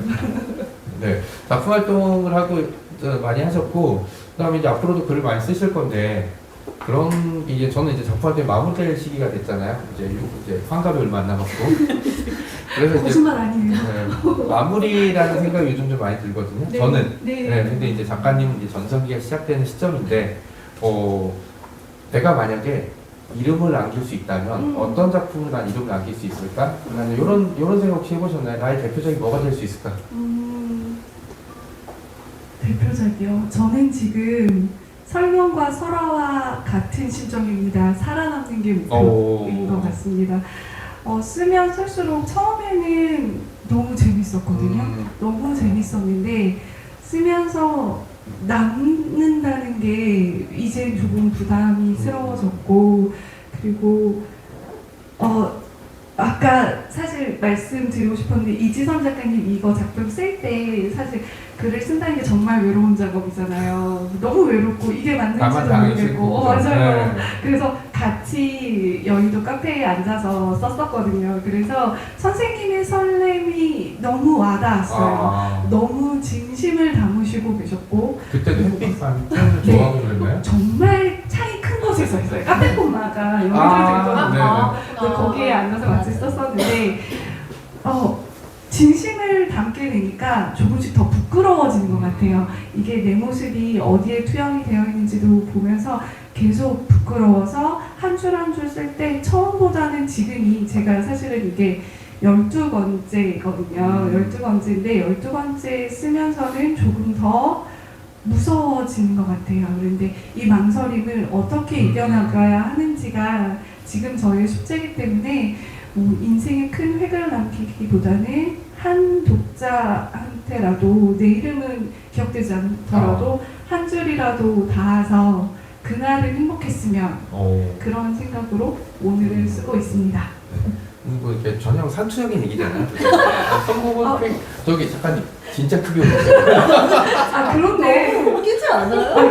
근데 저도 사실 북토크 가면 저 북토크 러버잖아요. 그래서 북토크 러버여서 가보면 그 작가들이 앞에서 뭐 이렇게 하면 저거 원고 있는 거 아니야? 라고 생각을 했었거든요. 근데 제가 여기 앉아보니까 진짜여서 그 얘기가 계속 나오는 것 같더라고요. 근데 그 얘기는 여기 출판사 관계자들이 별로 안 좋아하는 얘기가 출판사는 10,000명한테 해야 되는데 한 명의 독자도 만족합니다 이러면 네. 이사님은 가셨죠? 마리토님 잘 부탁드립니다. 네, 그렇게 얘기가 돼서 왜 이 질문을 드렸냐면 글쓰기는 고래는 사실 뭐에 갖다 붙여도 돼요. 우리가 고래다 해도 되고 고래는 우리의 미래, 지구의 미래다라고 해도 되고 고래는 고래다 이렇게 해도 되고 바다 이야기에 고래가 있었어 이래도 되고 왜냐하면 그 옛날 2020년 전에 바다 이야기라는 도박이 있었는데 그 도박에서 이게 3개인가 6개 나오는 돈이 엄청 나오는 거였었거든요. 그런 식으로 고래라는 문제가 이제 사람들한테 주는 이미지가 있는데 사실 글도 좀 비슷한 것 같아요. 되게 웃긴 게 책은 안 팔리는데 글 쓰고 싶은 사람은 엄청 늘어나요. 그러니까 남의 얘기는 귀를 안 기울이고 내 얘기만 하고 싶어 하는. 네, 어떻게 보면은 고래를 쫓는 인간이랑 좀 비슷한 생각이 들어서 작가님도 어차피 작가님도 계속 글을 쓰셔야 될 건데 작가님의 인생의 터닝포인트가 어떤 지점일까라는 이제 좀 질문 드렸는데 상투적인 답변으로 상투적인 답변으로 이제 나왔습니다. 자, 그러면 진짜 이거 장표함 좀 기대해봐도 되나요? 네, 계속 아직은 설명과 설화를 보내진 못했던 것 같아요. 그래서 그리고 이렇게 어떤 글은 쓰고 나면 너무 개운한 글이 있는데 이 글은 계속 너무 아쉬움이 많이 남아서 조금 더 아이들을 키우고 싶다는 생각이 들더라고요. 저는 어른이 돼서 설경 설화가 어른이 돼서 마을 행차했는데 마을이 쑥대같이 돼 있어. 이런 거. 어차피 표적스러운 가면 끝까지 가요. 저는 여기 나왔던 설경 설화 캐릭터가 마음에 들었던 게 부모님도 없고 그 다음에 설화는 몸이 안 좋고 맞죠? 그런데 둘이 꿀리지 않아. 마을 사람들 막 부자비질하고 막 싸우고 막 심지어는 나중에 설화 없고 도망가는데 마을을 못 쫓아. 이 정도로 이제 어떻게 보면은 이제 그 독보적인 캐릭터라서 단편 하나에 이제 소모되기엔 좀 아깝다라는 그런 생각이 좀 들었습니다. 여기 선생님은 뭐 번역가 그림책 번역가로서는 뭐 탁월하시잖아요. 그 상도 받은 거 있죠? 번역하신 책 중에. 제가 받은 건 아니지만 그렇죠. 상 받은 작품들이 많죠. 대표작 번역하신 대표작 몇 개 소개해 주세요. 나는 바로 사람이에요라는 작품도 있고 선생님을 만나서라는 책도 있고 뭐 많이 있어요. 그 책이 이제 번역을 많이 하셨고 이제 번역을 한 거가 재미를 들릴 것 같아서 제가 이제 글쓰기로 재빨리 모셔왔거든요. 네. 작가님은 이제 글쓰기 시작하신 거잖아요. 어떻게 보면 네네. 뭐 픽션도 쓰셨고 네. 연소를 쓰셨고. 맞아요. 작가님 장편 쓰시면 어떤 거 쓰고 싶으세요? 일단 이 질문. 청소년으로 쓰고 싶으세요? 동화를 쓰고 싶으세요? 저는 제가 초등교사하면서 작가 생활하고 있는 거거든요. 그러니까 당연히 뭐 동화, 청소년 소설 생각할 수 있는데 아예 생각을 바꿨어요. 제가 교육자라고 어린이 가르치는 교육자라고 해서 동화나 청소년이나 유아 관련된 책을 쓸 이유가 없고 장르 소설도 굉장히 좋아하기 때문에 그게 영화 분야가 됐건 드라마 분야가 됐건 전혀 난 초등교사인데 내가 무슨 드라마 작업을 해 이런 식으로 아예 프레임을 만들어 놓고 나는 내가 할 수 있는 거 동화, 그림책, 청소년 이 중에서 해야지 이렇게 생각하는 거를 아예 접기로 했어요. 예. 어떻게 될지 모르는 거고 계속해서 분야에 상관없이 스토리텔링이 있는 거라면은 계속해서 하겠다 생각했어요. 예. 그리고 지금까지 막 쓴 작품들이 막 히트가 나고 그런 게 아직 창작으로서 많이 없었지만 전혀 개의치 않고 개의치 않는 이유는 이게 이제 예술을 하는 거잖아요. 아무리 이게 짧은 단편이어도 시대상이 제대로 들어가 있고 멋진 픽션이 들어가 있는데 그걸 하나 완성할 때마다 정말 짜릿함이 컸기 때문에 언제 자부심을 느꼈냐면 지금 제가 강화문에 나가서 아무 사람이나 붙잡고 혹시 역사소설 써보셨나요? 그러면은 거의 1000명 중에 1명도 없을 것 같거든요. 그래서 그 중에서 일제강점기, 그 중에서 고래포경을 다룬 작품을 한 사람이 누가 있지? 그러면 거의 없을 거라는 생각이 든 거예요. 다른 더 역사부를 잘 쓰는 사람은 있겠지만 이 시대를 이만큼 조사해서 이만큼 쓴 사람은 많이 없을 것 같은데 생각하니까 되게 자부심이 생겼고 이거 역사 쓰면서 정말 고통스러워서 내가 다시 역사부를 쓰면 인간이 안 이상했지만 남진이란 말. 예, 이걸 쓰고 나서는 생각을 바꿨어요. 일제강점기 시대가 되게 흥미롭다고 생각했기 때문에 이 배경 울산 장생포 바다가 아니더라도 일제강점기 되게 길잖아요. 그 중에 다른 배경과 시간적 공간적 배경을 선택해서 써보고 싶어요. 장편으로. 이게 제 효과가 좀 있었네요. 네. 이게 이 빠져들었네요. 너무 힘든데 끝나고 나면 두 가지 생각이 들어요. 뿌듯하다. 야, 이걸 나만 당할 수 없지. 지금은 이제 첫 번째 단계고 조금 지나면 두 번째 단계. 약간 뱀파이어 같아요. 그렇죠. 좀비나. 빠져들었죠. 그래서 이제 빠져든 거라서 특히 일제강점기는 얘기하신 대로 여성 서사가 많이 부족하기 때문에 이제 많은 이야기들이 담겨질 수 있는 구석들이 있어서 여진 쌤이 이제 앞으로 어떤 작품 쓰실지 되고 계약하면 우리 이제 불러줘요 학교에. 그렇죠. 그래서 이제 다 갈 수도 있고 몇 명 갈 수 있지만 우리 못 가면 본인이 근데 북돋하셔도 돼요. 학교 도서관이랑 잘 얘기하셔서 여기 왜냐면 바퀴 단가가 있잖아요. 학교에 해서 학교에 책을 좀 팔아야지. 그래야지 이제 우리도 조금이라도 돈이 들어올 수도 있고, 그죠? 유네스코. 그렇죠. 그렇게 돼 있고 이제 이선 작가님한테 마이크를 드리면 작가님은 이게 앞으로 작품을 또 이런 거 얘기하기가 좀 무서울 정도로 거물이 되셨어요. 거물이 되셨는데 AI도 좀 중요하고 그런데 AI 관련해서 글을 쓰신 게 있잖아요. 책이 나온 걸로 알고 있거든요. 네네. 그리고 이제 뭔가 쓰고 계시겠죠? 네. 3년 만에 관악산 올라갔던 거 보면은.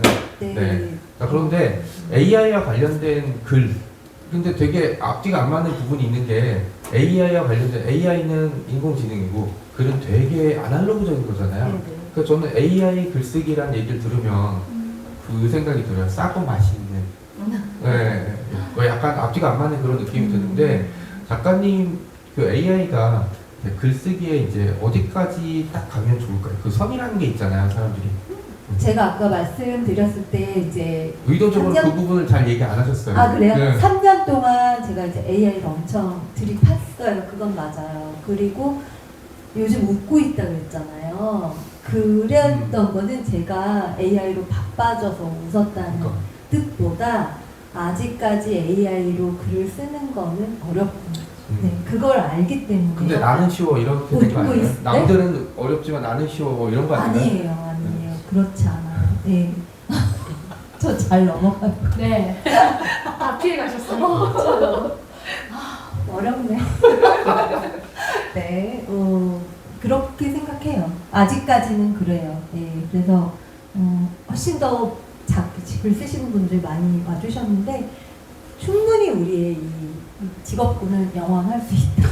그리고 약간 어떤 잠깐 로봇이 앞에 와서 인간 여러분의 일자리는 아직 없어지지 않습니다. 안심하십시오. 띠리릭 약간 이런 느낌이 저만 드는 건 아니겠죠? 뭐랄까 우리에게 우리의 어떤 무한한 가능성인 시대는 오히려 AI와 맞는다. 그런 말씀을 감히 드리고 싶고요. 그래서 제가 이제 강의하면서 여러분들 정말 많은 분을 만났는데 평생 시를 쓰신 유명한 시인이 또 계셨어요. 그분이 오셔서 저한테 이제 시 쓰는 거를 제가 그냥 AI로 시 쓰는 거를 그냥 이제 재미삼아, 호기심 삼아 체험할 수 있는 수준의 강의를 이제 해드리고 있었는데 그분이 한숨을 푹 쉬시더라고요. 아, 이렇게 되면 나는 70년을 시를 썼는데 어떻게 되는 거냐고. 그래서 인공지능에 물어보라고. 제가 그때 뭐라고 했을까요? 어떤 질문을 던졌을 것 같으세요? 그분한테. 7개월이면 됩니다. 저는 그래요. 저는 이제 글을 사실 돈 되는 글쓰기를 마다하지 않고 썼던 것 같아요. 시나리오도 써보고 그림책도 써보고 에세이도 써보고 그리고 뭐 그림책도 써보고 이제 다양하게 쓰면서 제 분야를 이제 찾아가려고 했던 것 같은데 평생 시를 쓰시면서 다른 분야는 써보고 싶지 않으셨나요? 라는 질문을 제가 드렸어요. 반응이 어땠나요? 그분이요. 정말 3초도 고민 안 하고 웹툰이요. 라고 얘기를 하시는 거예요. 웹툰을 쓰시고 싶대요. 제가 깜짝해가지고 웹툰을 AI로 할 수 있는 그거 이제 그림으로 할 수 있는 웹툰, AI 웹툰을 보여드리고 이 안에 대사, 스토리, 구조, 뭐 전체 이야기는 네 작가님이 쓰시면 됩니다. 네 그렇게 해서 그분이 하고 계세요. 네.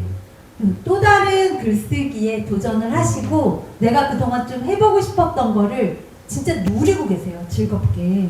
예. 그래서 그런 것도 가능하다. 그러니까 내가 이것만 고집하는 한우물도 중요하지만 저는 이어령 교수님 스타일인 것 같아요. 또 채웠으면 깨고 또 새로운 거에서 쭉 채워보고 깨고 약간 그런 희열을 맛보는 걸 좋아하는 것 같고요. 정말 한우물만 파시는 분들도 당연히 있으실 것도 맞다고 생각을 해요. 네, 그런데 또 좀 다른 스타일의 글쓰기를 도전하고 싶으시거나 그리고 내가 지금 생각하는 게 단편에 맞는지 장편에 맞는지 약간 그런 게 저도 아직 이제 초보다 보니 그런 부분이 좀 있어요. 그럴 때는 제가 피드백을 좀 많이 받는 편이거든요. 예, 그래서 제가 생각하는 수준은 단편이었는데 장편으로 이렇게 끌어주면 그건 정말 반갑더라고요. 네, 그래서 그런 부분을 많이 활용하시면 좋을 것 같아요. 네. 역시 중요한 지점이 싹싹 피해는 것 같고 네, 이거는 이따가 저는 작가님도 그러니까 1년에 몇십 권이 나오시는 네. 그 정 작가님께 안녕고래는 어떤 포인트가 되었는지 궁금합니다. 안녕? 왜냐면 이제 중요한 거는 글은 결국 사람이 쓰는 거고 사람에 관한 관계성과 이야기들이잖아요. 그래서 저는 그 주제도 중요하지만 누구랑 이 작업을 하느냐도 좀 중요했었는데 이번에 이제 2명이나 끌어들였잖아요. 네. 이게 이제 저한테도 굉장히 큰 지점이고 저는 다른 능력은 잘 모르겠지만 이 사람이 어디까지 할 수 있을까라는 지점은 잘 할 수 있었어요. 왜냐면 예전에 그 황금가위 단편집 할 때 그게 20년 전이었는데 그때 이제 처음에 이제 이 사람 쓰면 잘 쓸 것 같은데 아니면 다른 분야 쓰던 사람들이 넘어왔으면 잘할 것 같은데라는 지점에 뭐 잘 맞췄어요. 뭐 타율 성공률 한 10% 정도 되지만 대단히 높은 성공률이거든요. 그래서 자기 분야에 굉장히 열심히 하는 사람이 사실은 다른 분야도 잘 될 가능성이 높아요. 그 시를 70년 동안 써오신 분도 시의 진심이니까 웹툰의 진심일 수 있는 지점들이 있었거든요. 그래서 저는 그 작품이 안녕고래 같은 작품은 일단 더위를 이겨낸 작품이었고 그 다음에 그 고래라는 제가 잘 모르는 존재에 대한 이야기를 좀 해봤었고 이제 그 저의 수많은 발자국 중에 한 지점인데 좀 깊이 찍힌 발자국 이라고 생각합니다. 마이크가 저한테 왔으니까 이제 슬슬 마무리해야 될 때 왜냐면 이제 저녁 먹고 음식 가면은 문을 안 열어줍니다. 네, 그래서 이제 머릿속에 딱 계산을 해보면 한 마디씩 하고 이제 사진 찍고 그다음 이제 사인 이렇게 하면은 대충 되지 않을까라는 생각이 들어서 이제 짧게 이제 오늘 오신 분들한테 얘기 그다음에 그런 거 있잖아요. 그 오늘 차를 야외에서 마셨는데 제가 아까 바람을 뭔가를 느꼈어요. 이렇게 한 분은 이렇게 바람 피고 그랬는데 이 요즘 어떤 고민거리라든지 아니면 하고 싶은 얘기 있으면 잠깐 얘기하고 이제 좀 마무리 줘볼까요? 저쪽부터? 저쪽부터 할까요? 오늘 제일 많이 말씀 많이 하지 않고 더 하셔도 돼요. 그럼 질문을 조금 더 바꿔볼까요? 우리 이 책 나온 지 한 3년 정도 걸렸잖아요. 네, 그럼 3년도 걸렸어요. 3년 후면 2029년이에요. 2029년에 이태선 작가님은 뭘 하고 계실까? 아까 그때도 아마 작품을 쓰고 있을 것 같습니다. 제 정체성은 작가고요. AI는 돈을 버는 수단일 뿐입니다. 사실. 네. 아이들을 키우면서 그동안은 남편 돈을 쌓았지만 네, 이제는 네, 그렇게 잠깐 지금 남편보다 더 버시는 거 아니에요? 아유, 그러니까요. 그렇죠. 근데 아니라고 안 했어 지금. 정확히 들어야 돼. 아니라고 아니었으면 아니라고 해서 뭐. 넘어가야지. 그러니까 더 많이 벌어야죠. 2배나 3배로 치우면 됐지만 넘어가 드려야지 이런 거. 아니 기업 강의는 많이 주시죠. 그러니까. 알죠 나 금액. 그치만 아까 저희가 말씀드렸지만 저는 재능 기부도 많이 했고요. 그리고 저의 AI 시작은 여의도에서 AI 무료 강의 20번을 하기 시작이었어요. 그것 또한 그 여의도에 있는 여의도 사랑과 건물이라는 큰 카페에 제가 AI 나오자마자 이것저것 구독료를 늘리면서 제 신사한탄하는 글을 올렸을 때 여의도 분들이 생각보다 거기에 그 내용을 공감해 주신다기보다 AI에 대해서 막 물어보시는 게 많으시더라고요. 그래서 왜 이렇게 모르지? 생각보다 모르시는구나. 혹시 간단한 거면 지금 내가 정말 드립하고 있기 때문에 간단한 거는 알려드릴 수 있지 않을까? 그러면서 댓글을 달다가 너무 지쳐서 제가 무료 강의를 열 테니 한번 오실래요? 했을 때 오셨던 분이 7분이셨어요. 7분이 또 무료 강의인데 하루에 안 모이더라고요. 네, 또 그래서 이틀에 걸쳐서 했거든요.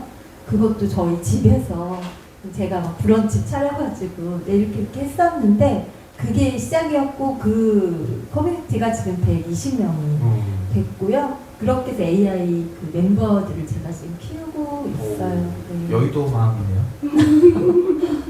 그래서 29년도에 네. 작품을 쓰고 있을 텐데요.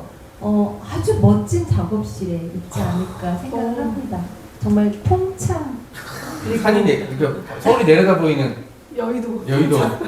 국회의사당 내려다 그냥 보이는 통창이란 말까지만 드리겠고요. 네, 그때 아마 흐르는 음악들은 제가 만든 AI 음악으로 히트친 음반들이 나오지 않을까라고 생각을 합니다. 또 최근에도 AI 음악 이렇게 의뢰받아서 많이 만들어 드리고 있거든요. 그래서 그런 일을 좀 저도 많이 하게 되지 않을까. 그리고 제 작업실에는 제가 지금 이제 AI 작업하면서 이것저것 이제 그림을 계속 작업을 하고 있는데 11개 작품이 팔렸어요. 지금까지 전시회를 한 30번 정도 했습니다. 개인전도 한 2번 했거든요. 이제 그림책을 그렸다 보니까 이제 AI로만 할 수는 없고 거기에 이제 저는 저만의 색깔을 처음부터 이렇게 넣기 시작을 해서 어쩌면 저는 또 다른 길을 이렇게 개척하고 있는지는 몰라요. 그런데 제가 고수한 그 길이 맞다고 사람들이 인정을 해 주신다면 제 아주 멋진 작업실에 제 작품이 갤러리처럼 꾸며져 있지 않을까? 예. 그리고 제 꿈이 이렇게 큰 책장을 제가 낸 책으로 다 채우는 게 제 꿈입니다. 아직까지는 한 칸 정도 겨우 채운 것 같은데요. 정말 한 큰 책장을 제 책으로 다 꾸며보고 싶습니다. 네, 박수 한번 주시죠. 네. 자, 이제 우리 연희쌤은 지금 질문에 대한 답변 생각하셨을 텐데 변수를 주도록 하겠습니다. 자, 2029년까지면 여진쌤은 몇 개국을 더 돌았을까요? 지금 한 33개국이니까 40개국 정도 되지 않을까요? 어디 꼭 가보고 싶은데 가기 쉽지 않은데 어디? 갈라파고스. 네. 거기는 그냥 들어가기도 쉽지 않을 텐데. 이제 입도세가 있어요. 그쵸. 그러니까 아무나 잡놈들이 못 오죠. 그러니까 좀 조선시대를 쓰셨고. 네, 사실 되게 접근이 쉬운 곳은 환경오염도 쉽게 하고 그렇죠. 사람들이. 네. 근데 거기는 정말 그 고립된 곳이기 때문에 거기에만 있는 종들이 많거든요. 생태에 관심이 많기 때문에 코스타리카나 갈라파고스 제도, 그다음에 남극 이런 식으로 저의 여행 가면 되는 거니까. 그렇죠. 돈만 뭐, 있으면. 네. 돈만 있으면 네네네. 그 돈을 벌기 위해서 이제 글을 쓰시면 되는 맞습니다, 거고. 맞습니다. 연지 쌤 다시 이제 원래 지금 서서히 이제 글쓰기 비중이 좀 늘어나고 있다고 네. 생각이 되는데 네. 어떤 작품 써보고 싶으세요? 29년이면 난 어떤 작품 리스트가 있을까? 이걸로 바꿔볼까요? 정말 이 이름을 올리면 안 될 정도로 죄송하고 위대한 작가지만 스티븐 킹이 지금 70이 넘었는데 계속 사람을 그렇죠. 미치게 하는 걸 그렇죠. 쓰더라고요. 조금만 당연히 쉽죠. 그 정도로 될 수 없지만 계속해서 쓰는 게 목표예요. 그러니까 밥벌이로 쓰는 거를 넘어서서 계속해서 강한 사람이 살아남는 게 아니고 살아남는 사람이 강하다는 네, 생각을 맞습니다. 네. 합니다. 자 이제 네. 유혜영 작가님한테 네. 자, 작가님은 이 중에서 제가 글쓰기 지옥에 빠뜨리지 않아도 될 만한 사람이 이미 빠져 있었으니까 네. 근데 이제 이 작품에 대한 얘기 많이 나눠봤었는데 네. 요거는 아까 필생의 역사 이런 얘기 잘 하시는데 역설적으로 필생의 역적이 준비되어 있는 게 있다는 느낌이 전 지울 수가 없었거든요. 자, 그러니까 제목은 얘기하지 않아도 그러니까 이 중에 또 스포일러가 되거나 이제 가져갈 사람이 있을 수 있으니까 최대한 하고 나 이거 써보고 싶어 있죠. 네, 요거 하시면서 그 다음에 오신 분한테 감사 인사 마무리하면 될 것 같아요. 좀 더 넓은 세계를 써보고 싶어요. 넓은 세계에서 디스토피아가 지금 제 사람을 죽이고 싶구나 소설 속에서. 사실은 여기도 마지막에 아련하게 안녕고래를 넣었는데 편집자님께서 명확하지 않다고 하셔서 네. 아직은 네. 반가워 고래를 바꾸긴 했는데 네. 화려한 끝을 저는 좀 소소하게 살아갈 것 같거든요. 그래서 화려한 끝을 그리고 화려한 끝에 남을 공허 이런 것들 그 중에서도 또 살아나가는 새싹들 이래서 디스토피아에 좀 관심이 많아서 계속 공부는 하고 있고요. 그리고 제 능력에 그러니까 제가 가진 이야기가 제 능력을 못 쫓아가는 것 같아서 능력을 키우고 있습니다.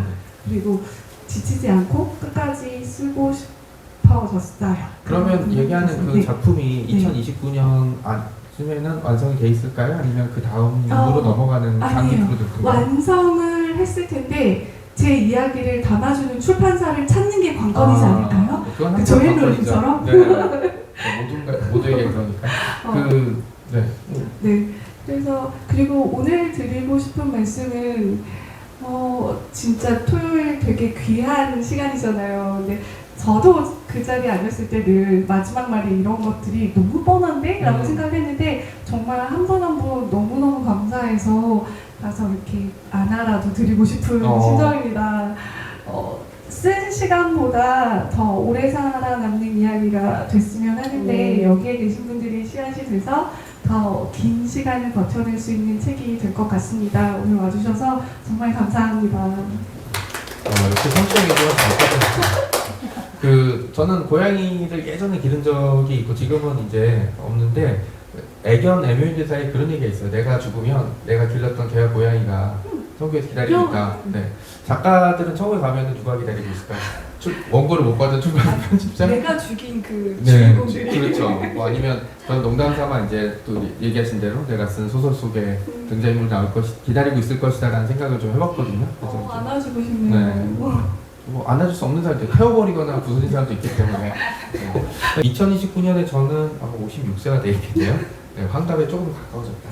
네, 그런 것도 있지만 말씀하신 대로 그때쯤 되면 책이 한 400권 정도 되겠죠. 올해 300권이 올해 400권이 넘을 테니까 300권이 넘을 테니까. 근데 중요한 건 이제 늘 상투적으로 얘기할게요. 숫자가 아니라 뭘 썼느냐일 것 같은데 그 중에 좀 의미 있는 작품이 나오기를 좀 바란 그런 게 있고요. 북토크를 하면 사실 북토크의 계절이잖아요. 따뜻한 봄이 오고 오늘도 이제 커피 마실 때 야외에서 마시면서 우리 이사 작가님이 이렇게 햇빛을 이렇게 느끼시고 많은 드립이 생각나서 아까 했지만 여기서는 이제 안 하는 걸로 여기 말씀을 드리도록 하겠습니다. 와주셔서 당연히 이제 상투적으로 말씀드릴게요. 저도 이 자리에 많이 있어서 해봤지만 그래서 정말 감사드리고요. 책은 여기서 이제 구매하셔도 되고 여러분이 이제 우리랑 친하고 이런 분이 있지만 4명한테 사인을 받은 건 마지막 기회일 수 있어요. 네, 왜냐면 4명 중에 한 명이 엄청 바빠지는 거고 한 명은 이제 학기 되면은 이제 못해요. 주말 되면 해야 되는 거고 바빠지고 그러기 때문에 일단 끝나고 이제 인사드리면 이선 작가님이랑 김현 선생님 여기 계시고 저랑 이쪽은 여기 계셔서 이렇게 돌아가면서 이제 사인하실 거고 되고 그 다음에 사진 찍고 하고 영상이 지금 준비되어 있으니까 저 영상 요거 저희 인사드리고 내려가면 네. 500만 원짜리 영상 꼭 네, 시작합니다. 아 근데 그 요즘 출판사 이제 AI로 이렇게 만든 영상들이 좀 있지만 되게 짧고 약간 어색한 게 있는데 요거는 그러지 않고 진짜 고래를 섭외해서 야 날라와 근데 고래가 날아다니면서 이렇게 찍은 것 같은 느낌이 들는데 이거 혹시 이제 촬영해서 이렇게 공개도 괜찮은 건가요? 괜찮습니다. 네, 네, 많이 퍼뜨려 주세요. 네, 하고 저희도 이제 받았는데 이 자리에서 처음 얘기해주고 싶어서 이제 하고 이제 나중에 출판사에도 홈페이지에 올라갈 거고 저도 이제 다운 받아서 얘기를 해드리겠습니다. 자, 긴 시간 동안 와주셔서 얘기 들어서 감사드리고요. 이제 사인은 여기에서 받고 이제 책 가져오시면 사인 받고 책은 이제 구매하실 수 있으니까 하시고요. 뭐 이제 돌아가면서 마지막에 인사 한 마디씩 할 것 같은데 네, 제가 먼저 인사드리자면 와주셔서 진짜 감사드리고요. 네, 이따가 여진쌤이 쏘시는 네, 저녁 맛있게 드시고 하시면 네, 감사하겠습니다. 고맙습니다. 진짜 감사드립니다. 다음에 또 뵈면 좋겠습니다. 감사합니다. 정말 감사합니다. 네, 또 다른 자리에서 또 뵙길 희망합니다. 비상항이 아니야, 비상항이? 네, 감사합니다, 여러분. 네, 자, 와서 저희 한번 찍어주시고, 네, 빨리 이렇게 이쪽. 네, 네, 여기는 밑에 찍고, 그 다음에 우리가 내려가서, 네, 찍으면 네, 찍어줄까요? 네. 하나, 둘, 셋. 여러 장 찍을게요. 네. 네, 고맙습니다. 네, 잠깐 우리 내려가서 여기 앉아있고, 네네네. 하고, 그 다음에 위에 올라와서 찍어줄까요? 찍는 거구나. 그래.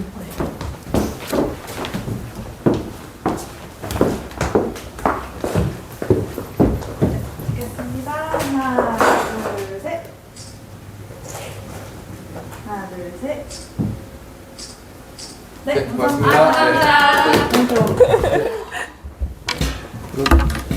이게 자 일단 내 책부터 사인해줘야지. 자.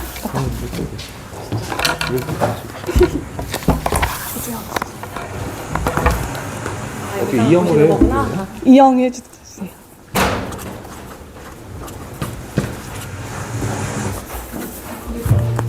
오늘 며칠이죠? 21일. 21일. 아, 왜요?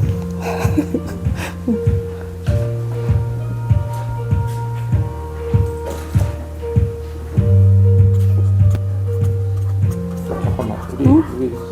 처음으로 보고.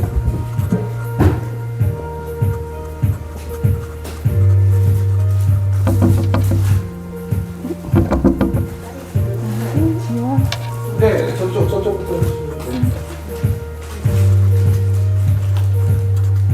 아까 뭐 마음에 들어? 저 이거 아, 네. 이거 여기 거예요? 여기 거, 저쪽 거.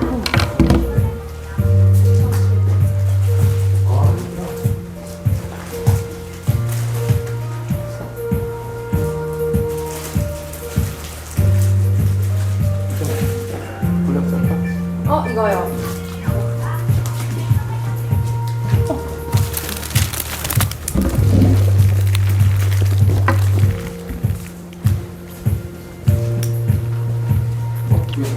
오래 걸리죠. 맞죠.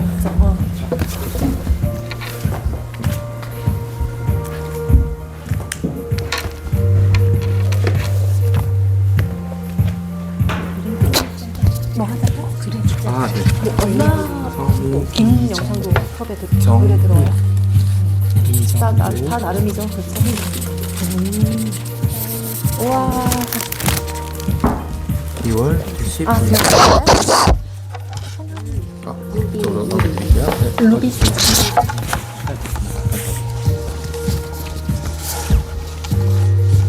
여기다가 할까? 반말로 쓸게요.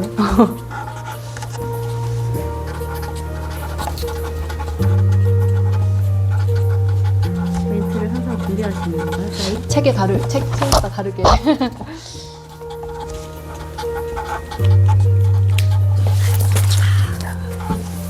오늘이 며칠이지?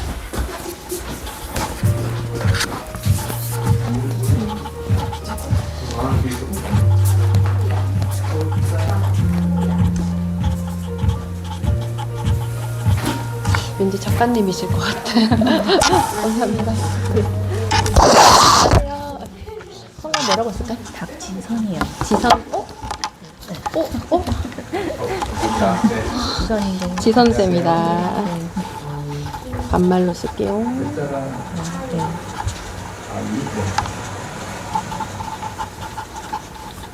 재밌었어요?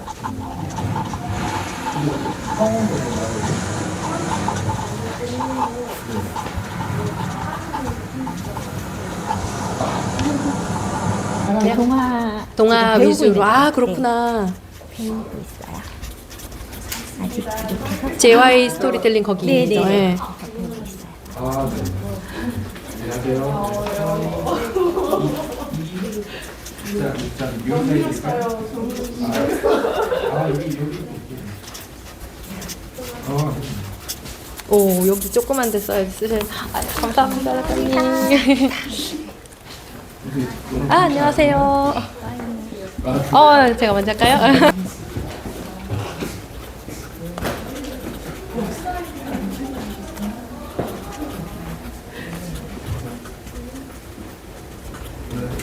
이야, 작가님 감사합니다. 저희 너무 많이 떠들었죠? 아니에요. 길어가지고. 그러니까 성함을 일하기로 이런 것들이 되게 서류가 너무 많으니까. 너무 감사합니다. 감사합니다. 강의 같은 거 했으면 좋겠다고 생각해요. 네, 맞아요. 왜냐면 저희 또 이제 다른 어린이집도 같이 모여가지고 한 달에 한 번씩 우리가 뭘 할지를 막 비빔밥에 다 남겨놓고 서로 하는 거구나 지금. 회장님 이쪽에 누가 유명인지 어떻게 알고? 깜빡했다. 아니 나 여의도 빌딩에 주실 거야. 내 책으로 해줘. 네. 선생님 이제 해드릴게요. 나중에 송찬 작업실 맞아, 통장 선생님 이거 누구 건데? 제 거요. 아, 작가님. 요 이름으로? 유희영으로?